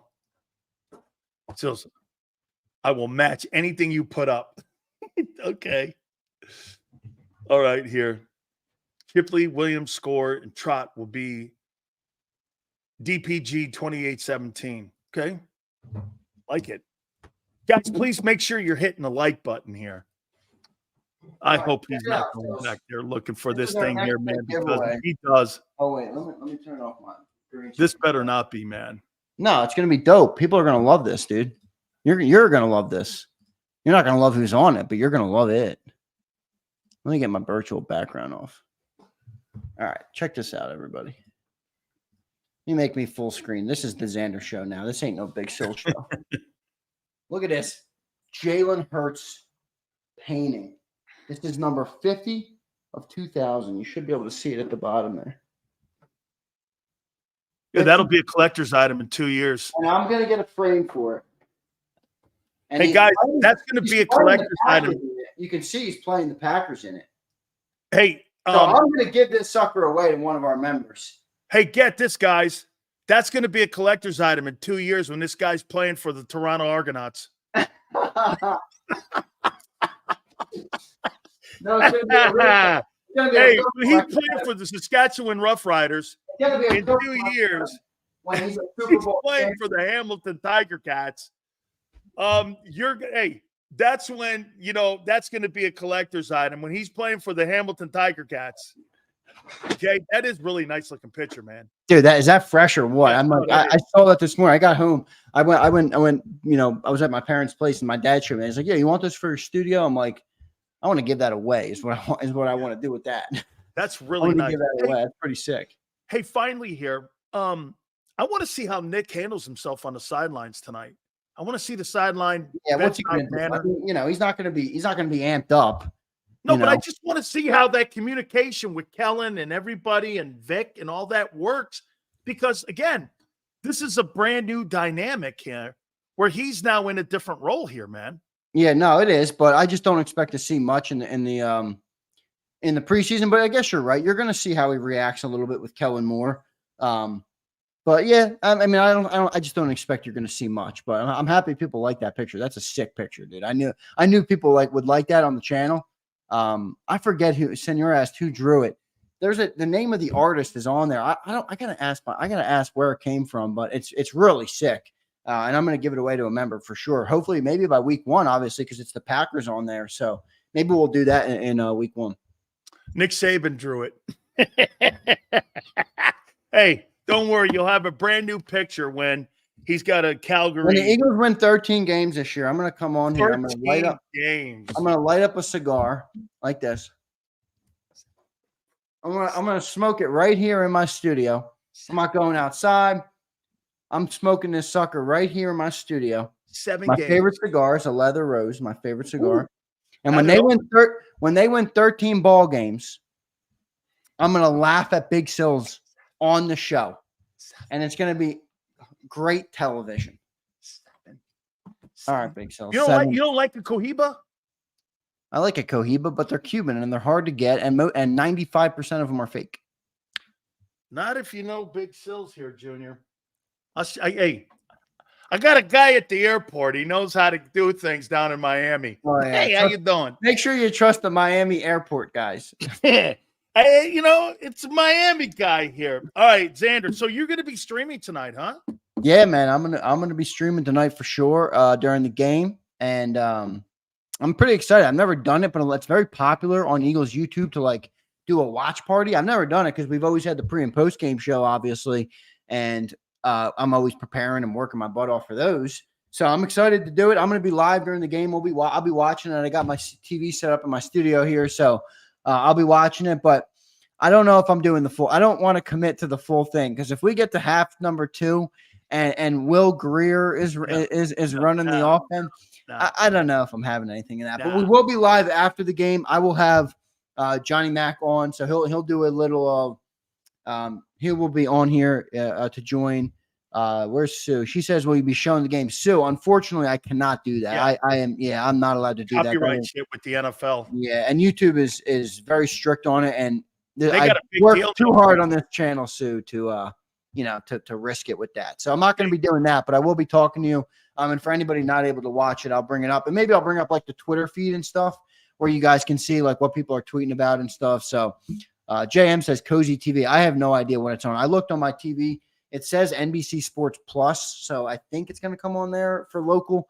If you're not local, I have no idea how to tell you. Crackstreams.com. Yeah, exactly. That's where I was going. Hey, folks, you want to watch the game? You don't get it? Crackstreams.com. Yeah, one of the best websites I've ever seen. I've never had an issue with it, and you can watch any game. Even you can watch UFC stuff. Is that how you're going to be watching it tonight, Big Sills? Of course, man. I gotta watch it tonight, man. I watch every Eagle game. Of course I do. And I'll be watching what your boy Tyrod Hurts does tonight. I'll be watching again a little bit about what Kellen Moore does. So yeah, man, I'll be looking forward to it tonight. Hey, you think Barkley plays? I mean, if they play the whole offense, I think they're gonna either go to the whole offense or bust, and none of them play. So if Jalen's out there, I would anticipate that. Yeah, I would think the whole group is going to be out there. Exactly. Out there. Guys, do me a favor. Hit the like button. Where are we? No one who might not play no matter what would be like a Lane Johnson. I got a feeling I don't know if AJ is going to play. I was thinking that too. Maybe not. But if you're not going to play AJ, why play Jalen? Because you're going to put Jalen out there and not give him a. See, that's the problem with Lane. Now you're going to put Jalen out there with a backup right tackle and a backup. I'm putting Lane out there with Jalen. Yeah, exactly. So yeah. Yeah, you're right. They're probably all going to take a series tonight. Absolutely. It's probably all in the like list, Xander. I think we're pretty good. Let me check it out. Like to see if we can get to at least 235-40 by the end of the program here. We got Philly 226, man. We're killing it, man. Hey, absolutely, guys. Yeah, people really good stuff. Xander, we'll catch you tonight. We'll also catch you Monday morning to recap everything that went on over the weekend, especially pro football-wise. Maybe some moves will be made by Monday also. Roster-wise, I'm calling your ass tonight. You're going to be 14 Bud Lights deep, 3 Coronas, and a couple of margaritas, and I'm going to say, Big Cells, I need you to react to Nakobe Bud Light? Dean. No, Corona. You're going to say no. No, I'm drunk. Listen what he said. You think after what happened with Bud Light, this guy thinks I would drink Bud Light. If you ever read Big Sales' You are Twitter after like 6 p.m. Eastern, just know it's all beer and margarita infused. And hey, I'll see you guys later. Xander, thank you so much, my friend. See you, brother. Appreciate it, everybody. Thanks, everybody. You got it, man. Don't forget to catch him in the morning there. Hey, Bud Light. No, I don't think that's in my refrigerator. Bud Lights. Guys, I appreciate it. Please hit the like button. The legendary Philly Godfather right around the corner. Do me a favor as well. Hey, guys, remember this. We are very proud to be doing this here. Got to know this, man. Big Sills is here to tell you about BetUS. Guys, are you looking for a brand new book this coming fall to put all of your bets down? It is BetUS. BetUS has teamed up with JAKIB Sports. We're so proud to have this great relationship with these guys. And one thing that you're going to love with this, 125% bonus on your first 3 deposits of up to $2K. This is something that you're going to love. Also, you get that in crypto with a 200% bonus. You can also make those bonuses with crypto as well. Go to betus.com.pa. That's betus.com.pa. Absolutely. This is our new home this coming fall when it comes to your new home, when it comes to making bets and wagers here. Fastest payouts in the business, 24/7 personalized service, 365 days of the year, live wagers on all major games.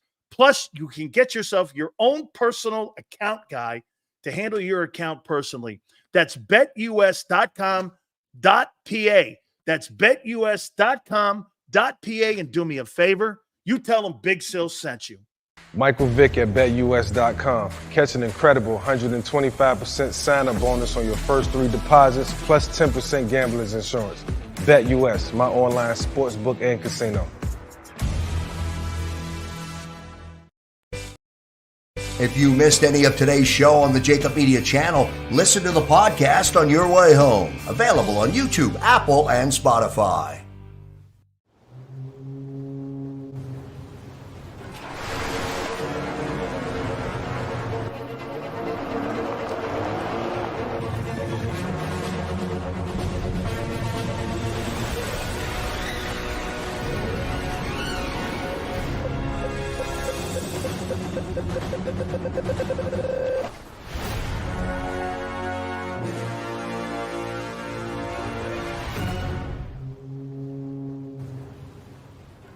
Heading down the shore. Have a ball once more. Here, imaginations run wild and time stands still. Because here, you can find the best of the Jersey Shore, all on one 5-mile island. So leave the old you behind and get lost in the woods. Wild, wild, wildwood day. Plan your stay in the Wildwoods today. They're carving them up and good play calling along the way. First and goal at the 6.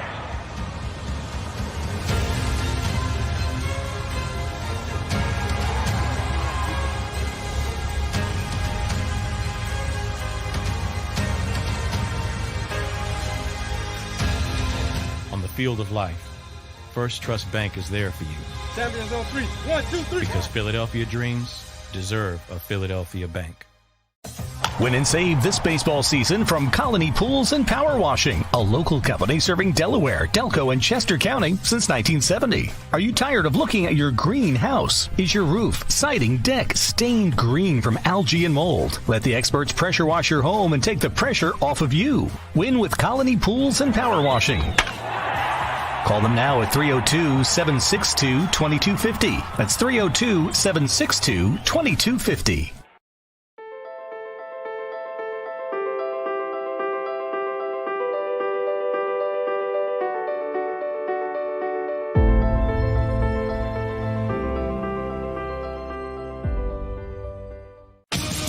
The greatest fans on earth. It's a bold statement, but would you expect anything less from Philadelphia? 58 years of heartache creates a toughness, a grit, a resolve not found in most. Sure, our prayers were answered, but now that we've had a taste, we're looking for more. Pondley Hockey, official partner of the Philadelphia Eagles. EAGLES, Eagles.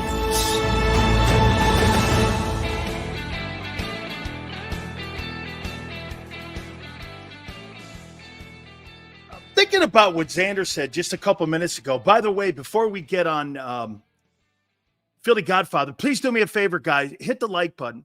Give me your definition of what you think elite means. What's your definition of an elite quarterback in today's NFL? Does every guy in the league have a different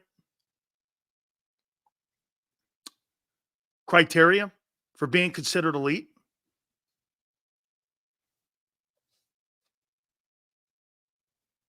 One of one. Okay. What is elite to you? When I look up elite, and that's a dumb one, M. Reyes. What does the word elite mean to you?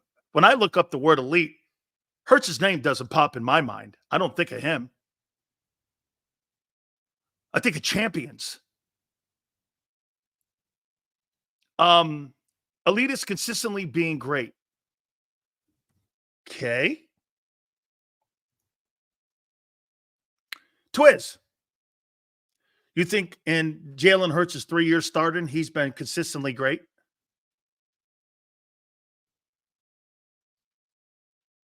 If that's your definition, you think he's been consistently great?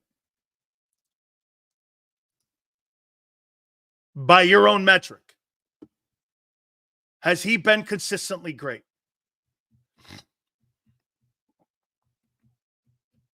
I'm going with yours, Twiz.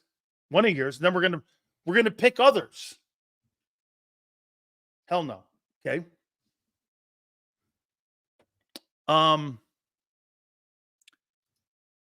You're an elite troll. This ain't about me. I'm asking you a question about your quarterback.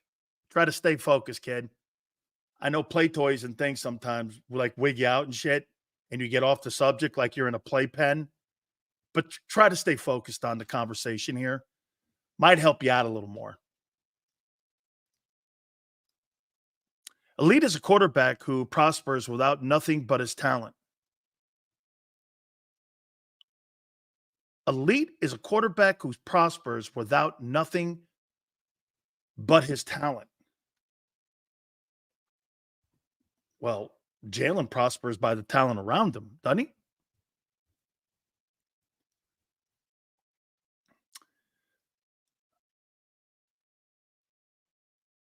Okay. So this is too. Jason, what's your definition of elite?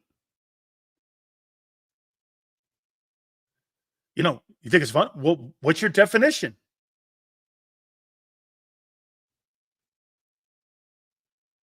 You think because people make $50 million a year, they're elite. They're not.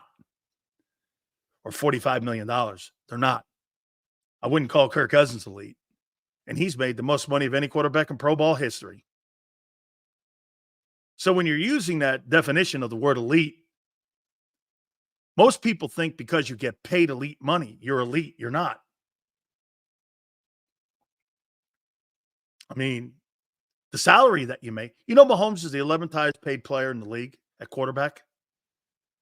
He's the 11th highest paid quarterback. And he's 15-3 in the postseason. You know who the highest is? The highest is a guy who's 0-1. And the other guy who's got a pretty good record in the postseason. One of the only guys that has a record. 75% win percentage or greater.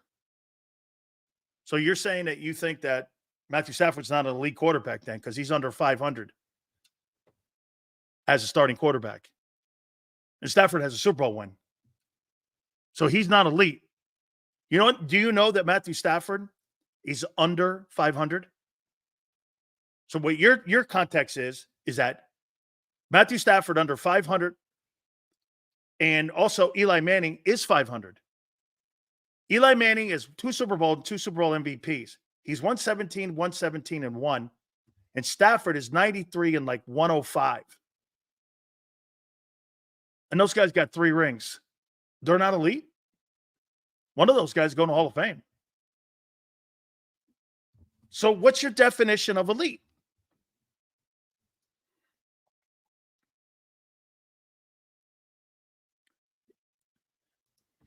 Yes, Xander, I did it. I did the I did the read. We're all good. So I'm going to ask my friend here what he thinks the word elite is, because I could give you quarterbacks. Some guy said 75% win percentage. I don't think that's got to do with shit, because you're only a victim of the team around you. Tom Brady doesn't have a 75% win percentage, so he's not elite. Tom Brady's got like a 6-something win percentage. He must not be elite then. I'm trying to figure out what that word means. Elite is winning at a high level, the highest level. You mean like Lamar? Okay. Let's bring the Philly Godfather up. Brother, what do you because people, I think, because you see a paycheck of a guy making $50 million, that automatically qualifies him as elite. I wouldn't call Kyler Murray an elite quarterback at 46.1 just because you got elite cash. Morgan says elite is if you make Big Sil's list. That's all that matters, baby. Absolutely. How would you define what the word elite means when you're talking about quarterbacks in today's NFL? In this day and age, Patrick Mahomes, Joe Burrow, Josh Allen. They're probably the 3 best quarterbacks in the league. Justin Herbert. And then there's a little drop off after that. And do you think Purdy's trending to that? On that team, yeah, his numbers say so. Obviously, Matthew Stafford, but he's getting a little older. But he's one of my favorite quarterbacks of all time. That guy's a warrior. But those are the guys. Now if you take obviously Purdy off that team, is he elite? I don't know, but I think he's still pretty good. But you can put those guys on any team in the NFL, and they're all monsters. So those are the guys I consider elite. Tua, he's got so many weapons around him. You saw his numbers jump up without Tyreek Hill, and with Tyreek Hill, his touchdowns almost doubled. He had 3,000 more passing yards in the same amount of ball games with Tyreek Hill. So those, I put them a little bit below those guys, but those guys are the monsters in the NFL. Lamar Jackson probably won't play tonight, obviously. His chances of winning the most valuable player, and what do you make of him? I mean, Kadri Ishmail was on with us earlier. He's part of the broadcast team. He played with that team, won a Super Bowl with them. And he was just saying how electric that he's looking under Todd Monken in the second year. And now that you put Derrick Henry back there, he believes Derrick Henry has a chance to go for 1,600 yards. And when you think that you're going to have a guy go for 1,600 yards, that's going to open it up, obviously, more for Lamar. He goes like this, too. The guy Staley, the offensive tackle, has had a great camp. He's been healthy. What do you think the Ravens' chance of repeating as AFC home field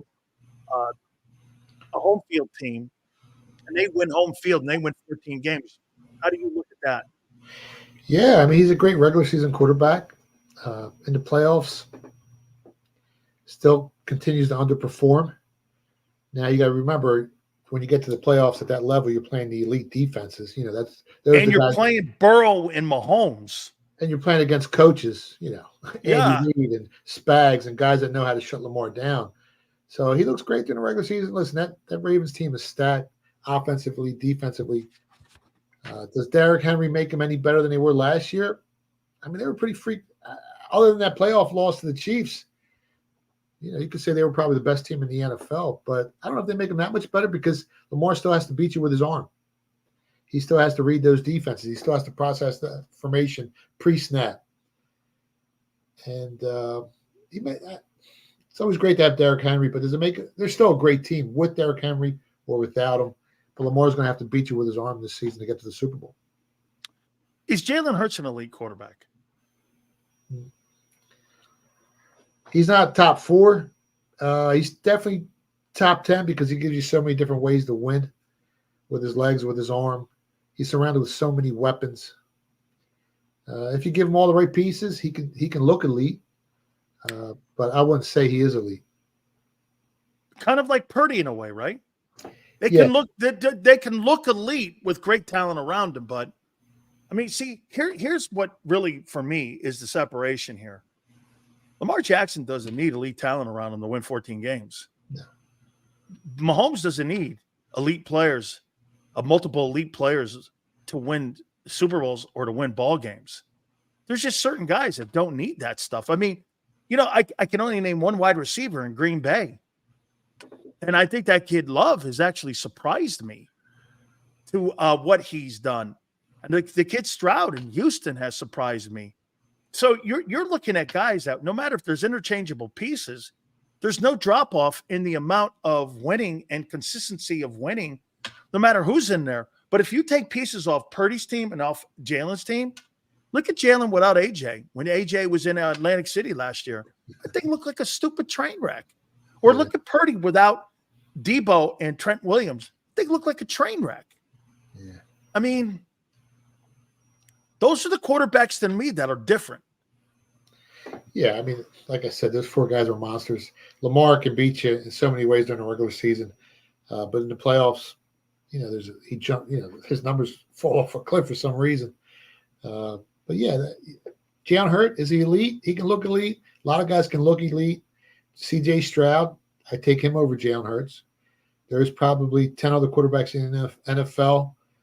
I would probably take over Jalen Hurts, but it depends on the system as well. I mean, on 4th down, the tush-push extends so many drives, and without Jalen Hurts, you get those first downs. You don't get them with Brock Purdy. You don't get them without other quarterbacks. You're not going to get that with Justin Herbert either. Yeah, so to paint everything with a broad brush, you can't really do that. So in certain systems, some guys will look better than others. But the atypical elite quarterback that's going to beat you with the arm, the Tom Brady's, the Justin Herberts, the Mahomes, Jalen Hurts ain't that guy. Let me ask you a question about Nick Foles. Does Nick Foles belong in the Eagle Hall of Fame?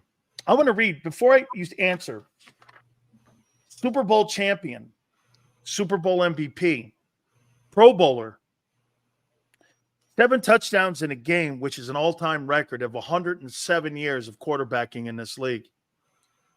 25 consecutive pass completions, which is number 1 all-time in NFL history. No Brady, no Marino, no Elway, no Mahomes.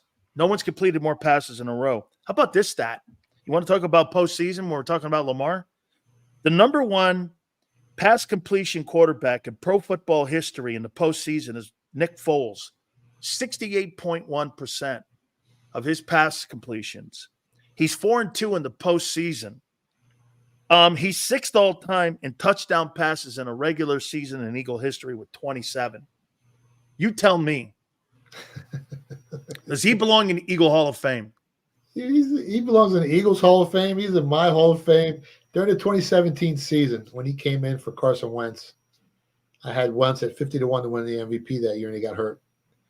And I was telling everybody, don't undervalue this guy. And then when they made it to the Super Bowl, I went on every radio station, every TV show, everything I was doing that year. And I said, Tom Brady's going to have the game of his life. He's going to have to throw for 500 yards, and he still might not be able to beat Nick Foles and that Philadelphia Eagles team. And that's exactly what happened. Yeah, he belongs in the Hall of Fame. They got a statue of him, outside the stadium. Without Nick Foles, this city doesn't have a ring. And I'm not sure Carson Wentz, would have won the Super Bowl that season with his inexperience. Nick Foles has nerves of steel. I mean, the Philly special, maybe the greatest play in Super Bowl history. He beat the greatest, arguably the greatest coach in Super Bowl history. He beat the greatest quarterback in Super Bowl history. And he did it, and it looked effortlessly for him in that Super Bowl. They just kept coming and coming. 4th and 5. That's one of the plays that will live in infamy. He completes that pass. I mean, Nick Foles was a beast under pressure. You gave Nick Foles a great offensive line. He put up some great numbers, man. I'm going to ask you a dirty question. You ready? If you had to win a 60-minute football game, would you take Hurts or Nick Foles? Give me Nicky Foles. One game in the One game. Hurts doesn't win that Super Bowl.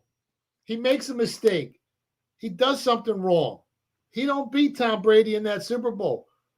That was a year of destiny, man. Before the season started, I had 50-1 tickets on that Eagles team. And after like the second or third week of the season, I'm talking to Krause on some radio show. I said, Joe, book your tickets.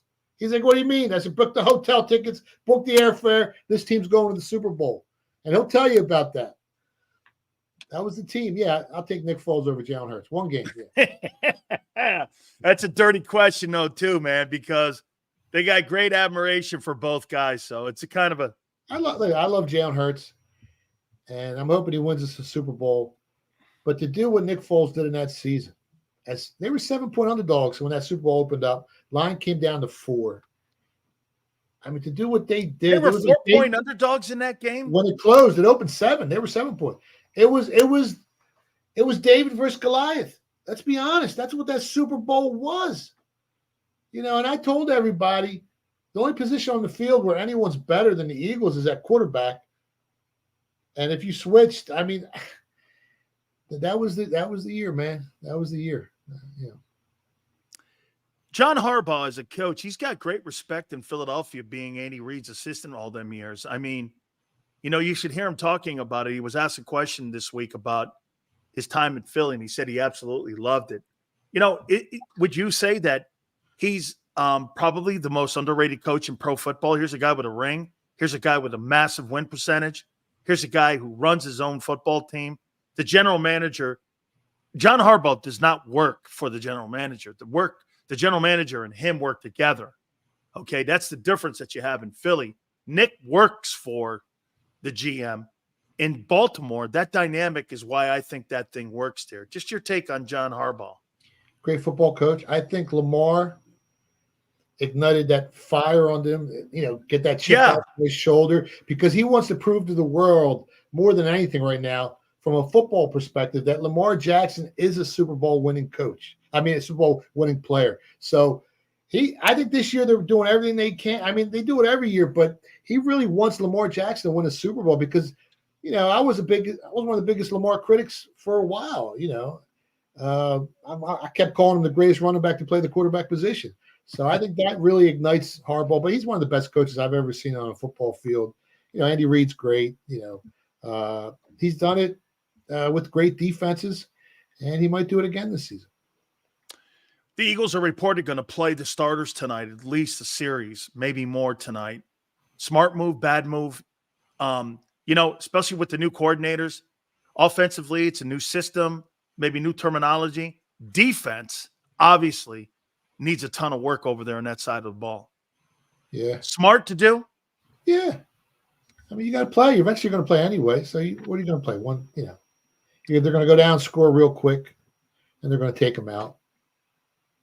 Yeah, I think it's smart. I bet on the play line. So, you know. What about Bryce Huff not showing up so far in camp? Here's a $50 million investment that, again, it's August 9th.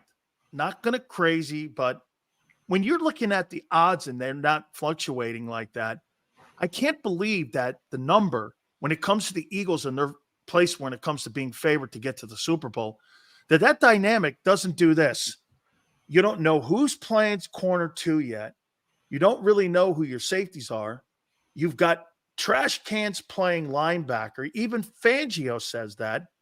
You're limited at depth a little bit in your tackle position, and you're clearly limited in depth at your end position with guys that really you don't know what you have yet. I don't know what Nolan Smith is, and I barely know what Bryce Huff is. That never changes the dynamic, or is this really just a complete offensive number on how people look at these teams nowadays? I mean, the Eagles had one of the worst defenses in the NFL last season. They can't get any worse than they were.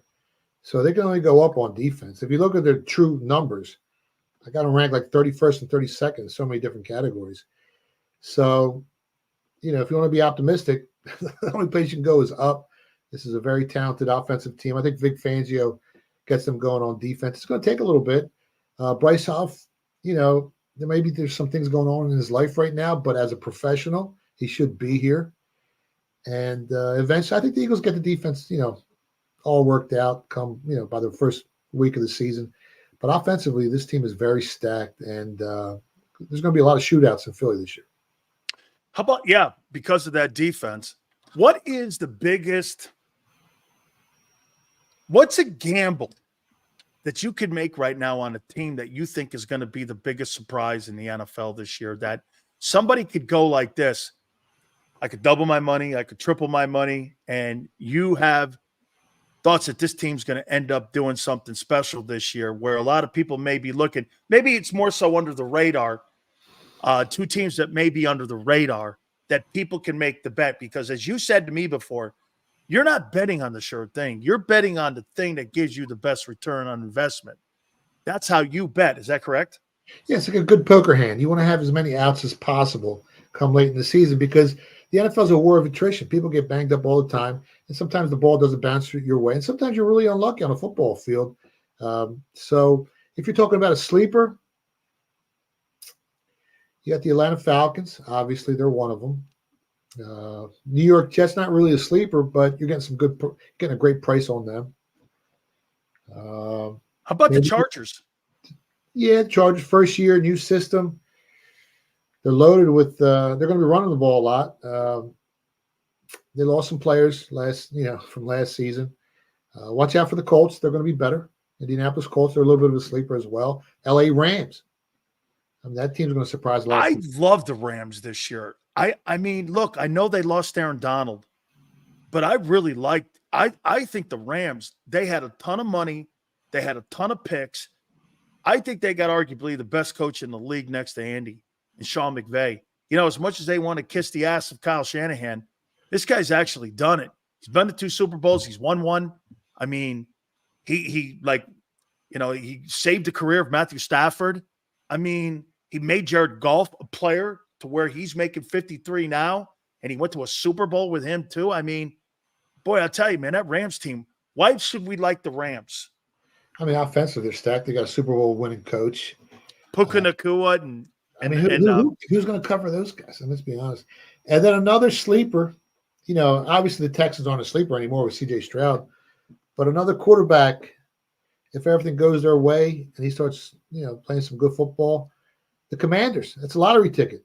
But if Jaden Daniels comes in and tears up the league like C.J. Stroud did last season, you might be able to make some money on that team. So you're getting a big price. I'm picking that. You know what? I'm picking them to win the East. And I'll tell you why. I think that quarterback is going to have a really great year this year. And Cliff Kingsbury goes like this. He goes, and he took a shot at Kyler Murray by saying this. It was really wild. He goes, here's a guy that studies his ass off. Here's a guy that takes the little details, and you don't have to say anything to him about studying. And I'm going like, is this guy taking shots at Kyler Murray from Washington, D.C.? He goes, this guy has so much detail in every single thing he does. I read that as a shot at Kyler Murray, that he had a quarterback that didn't do the little things what it takes to win. I like Terry McLaurin. I like the kid Dotson on the outside. Their tight ends coming up. I worry about their O-line because it's, shuffling the deck a little bit in there.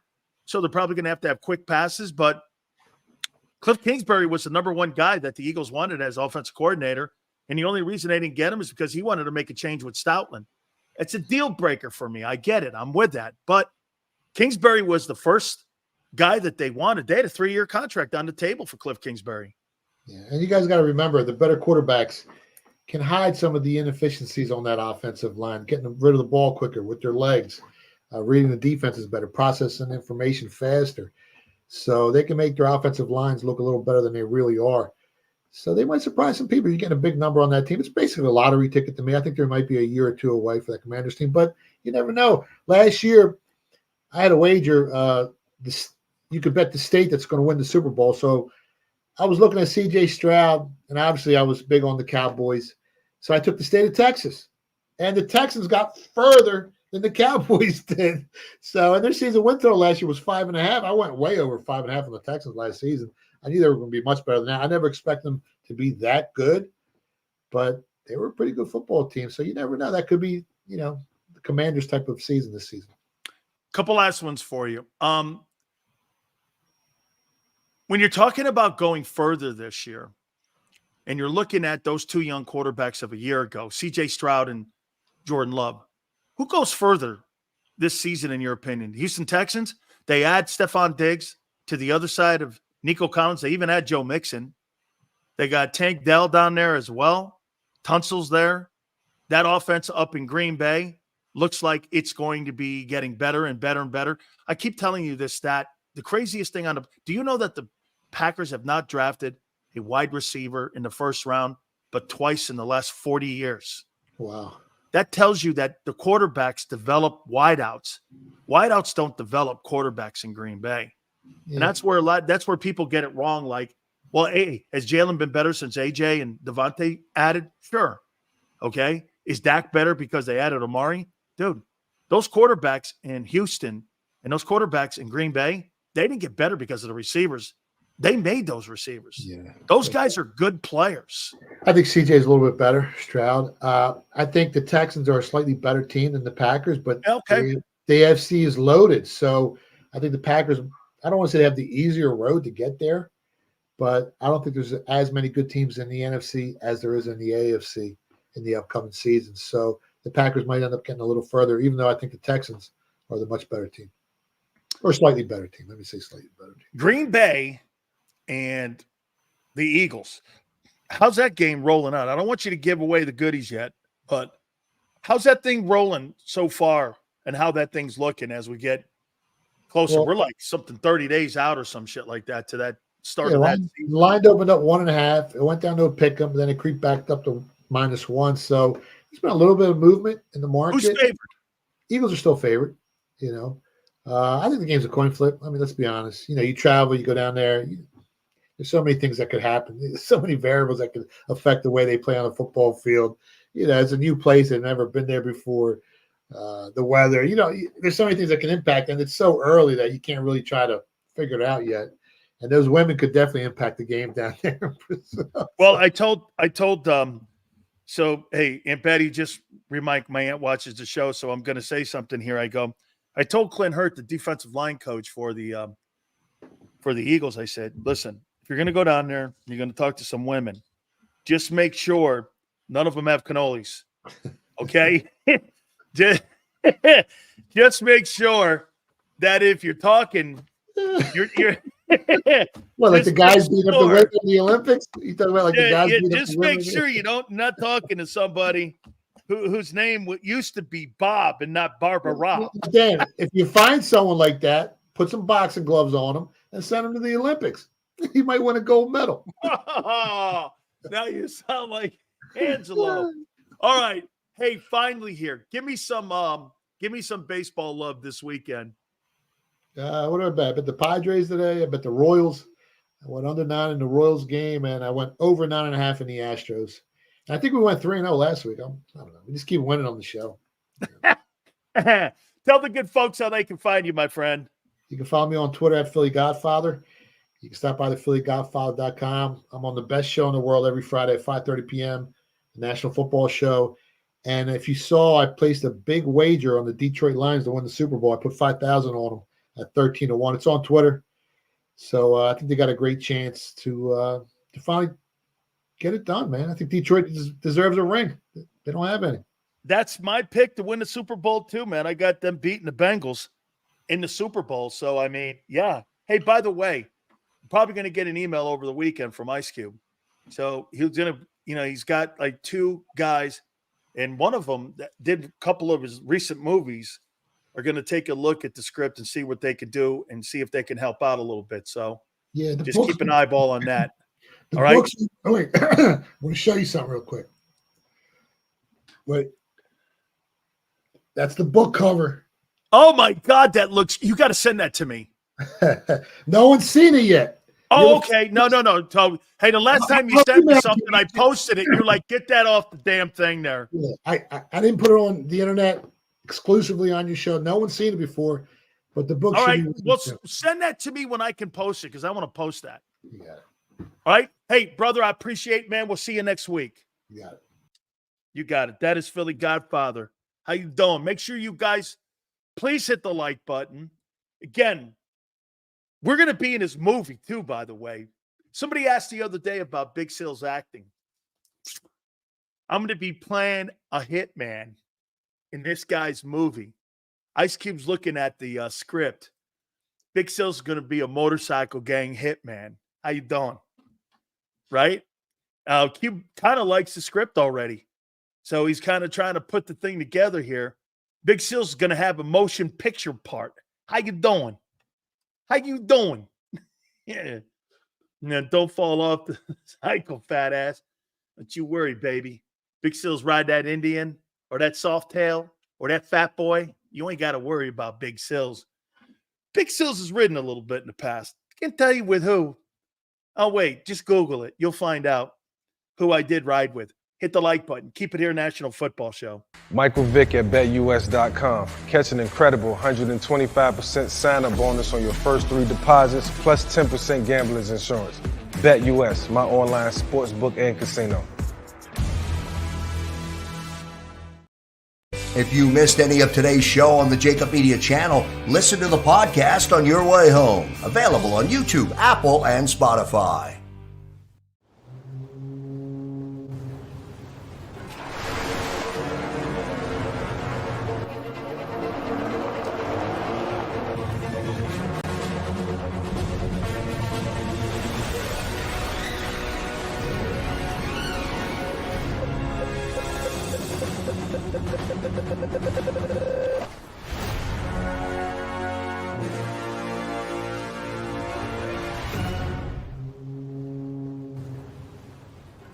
Heading down the shore.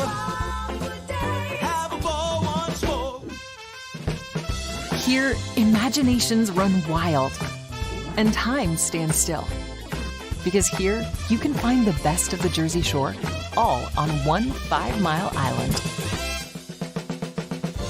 So leave the old you behind and get lost in the woods.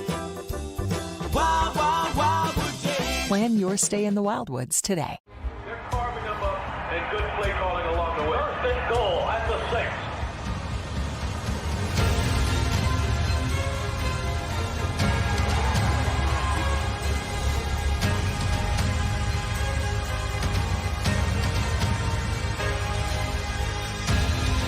On the field of life, First Trust Bank is there for you. Champions on 3. 1, 2, 3. Because Philadelphia dreams deserve a Philadelphia bank. Win and save this baseball season from Colony Pools and Power Washing, a local company serving Delaware, Delco, and Chester County since 1970. Are you tired of looking at your green house? Is your roof, siding, deck stained green from algae and mold? Let the experts pressure wash your home and take the pressure off of you. Win with Colony Pools and Power Washing. Call them now at 302-762-2250. That's 302-762-2250.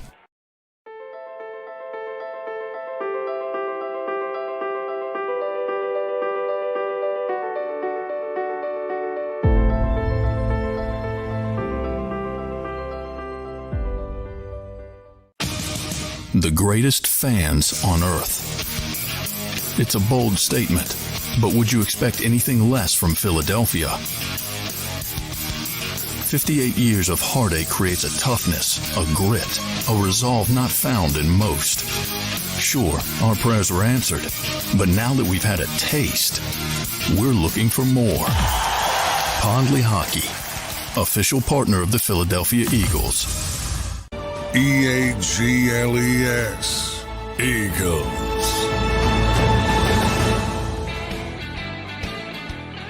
Big Sil's National Football Show. Please hit the like button. Where are we in that like list right now? You guys had an amazing week, man. Absolutely amazing week. We can't thank you enough for what you guys brought to the table. Thank you, Prince. 252. Wow. Great job, Prince Crowley. You guys did a great job, man. Really, all week long, we absolutely killed it. I was really glad that we were able to catch up with Kadri Ishmail and give us a little bit of an insight. So we'll try to do that before each and every single game, whether it's a regular season game, whether it's a preseason game. We'll try to catch up with some of our friends that work in the broadcast part of the whole thing here. So, yeah, I mean, I'm looking forward to seeing the starters tonight. Eagles, look at Forest Hill. Eagles 42, Ravens 12. Let's go. Hey, I'm going to say this to you, Forest Hill. Let's go, man. Let's see if they end up doing something like that. Seals, only insider information if Chargers are going to trade or cut Joey Bosa. My inside information, Kyle, used to be Tom Telesco.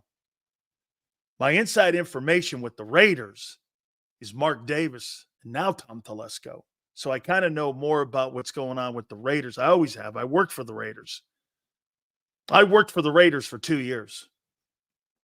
And I worked in that organization, and I was always over at the organization. So I worked for the Raiders. Obviously, we had great insight with the Dolphins. We still kind of do a little bit. You know, the Steelers, we got great insight with the Steelers. The general manager is a friend of mine. The assistant to the president, Kevin Colbert, who's been on this program, is a friend of ours. He's been on here. Okay. Sills will be halfway up the aisle to accept his Oscar and get jumped by Rob Reiner and Robert De Niro. Slagger, you got to remember something about Rob Reiner and Robert De Niro. These guys are as tall as Elf Roseman. Always remember that, dude. Them little Hollywood guys. But, you know, hey, the little Hollywood guys, you know, they need like a Tokyo phone book to look you in the eye. Big Sills, we need you wearing a John McMullen I didn't write it shirt when it comes out. Need to see these youngsters show out. Nolan Smith, Quinyon, third wide receiver tonight. Absolutely. Absolutely. Are you going to have a stand-in for your sex scene? Professor, why would I have a stand-in for my sex scene when my nickname in college was called Tripod? I'm sorry.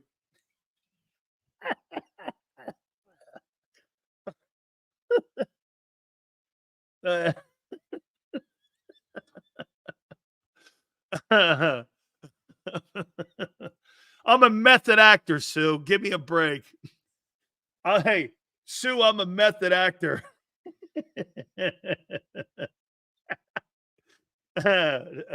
Try what? Pod.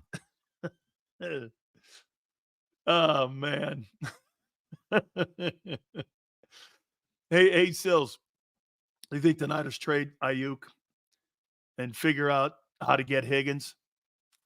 No, I don't. I don't think they're going to. I still don't believe they're going to get rid of Brandon Ayuk. I still don't. Stills, you're digging yourself into a whole tripod. She ain't in the house. Thank you. Yeah. Stills, we need an SOS sent out. Bryce Huff. Has anyone seen Bryce Huff? Please report to the NovaCare Center immediately.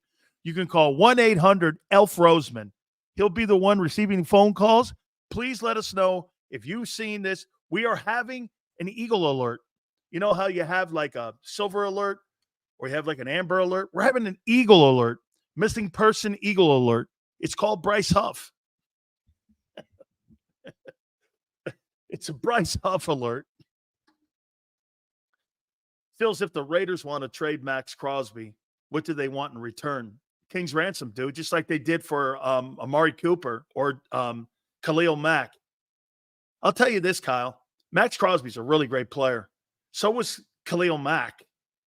And they got a ton of draft picks back for him. Sig Lord goes, excuse me, but Jeffrey Lurie has just put in with the Treasury Department that he's lost $50 million and someone's looking for it. Have you seen this guy? He's in the post offices now. His name is Bryce Huff. He's America's most wanted. There's There's a $50 million price tag on his head, and he's America's Most Wanted number 4. Great week, Sills. Xander, excited to see tonight's game. I am too, man. I'm looking forward to seeing these youngsters tonight. I am looking forward to that. Okay, I am. I want to see how they're going to play the cornerback position out. Sills, I think trade for Crosby is more likely to happen at the trading deadline when the Raiders have waved the silver flag or the white flag. Maybe they got to get a quarterback in there. Max Crosby's not going to help them. He's not going to help them. They need to get a QB in that place. Okay, I mean, the Raiders, they miss out on Derek Carr, right? And they have not been able to replace Derek Carr since Aiden O'Connell. Gardner Minshew, that's not going to cut it. Any idea why Pierce dropped Hunter Renfrow? Who's going to sign him? Hunter Renfrow is going to be one of those. Dude, I'd love to have Hunter Renfrow in my 3-hole. Thank you. I'd love to have him as third wide receiver. He's better than anything the Eagles have. He's kind of been banged up a little bit, so depending on what the money would be. Dude, Paris Campbell, Anaya Smith, and who's the other guy? Perry Mason, or what's the guy's name? Wilson? Okay. Sure, I guess. I'm with you. I'm awake, or you? I am totally with you on that. I can't believe tonight's an NFL game. I can't believe it. Hey, Taylor goes, Renfro stinks. Hey, dude, I'm not looking to sign a top-flight wideout. I'm looking to sign a capable body in there. You're looking at it wrong. What do you think? You're getting another star there? How about somebody capable? Okay. I'm looking forward to seeing also a little bit of Kenny. Hey, I'm going to leave the Kenny Pickett thing alone because people are now assuming that I'm going to hope that he plays well tonight. So that you guys think that I'm going to say this on Monday. Hey, it's time to start. That's not going to happen. Phil's stage name is Gut Wrench. You guys are stupid. Have yourself a great football night tonight. Hopefully the weather allows these guys to get out there and play for 4 quarters of football. They canceled that last game, the Hall of Fame game, so hopefully they don't do that and they get a chance to see some of the younger guys play tonight. Have yourselves a great weekend. A lot to talk about on Monday. Xander, Joe, we appreciate it. 2 to 6. We will see you Monday. Don't forget, Xander's going to be live streaming also for the game tonight, and catch him Monday when it comes to Birds 365. Have a great weekend, and we'll see you on the flip side.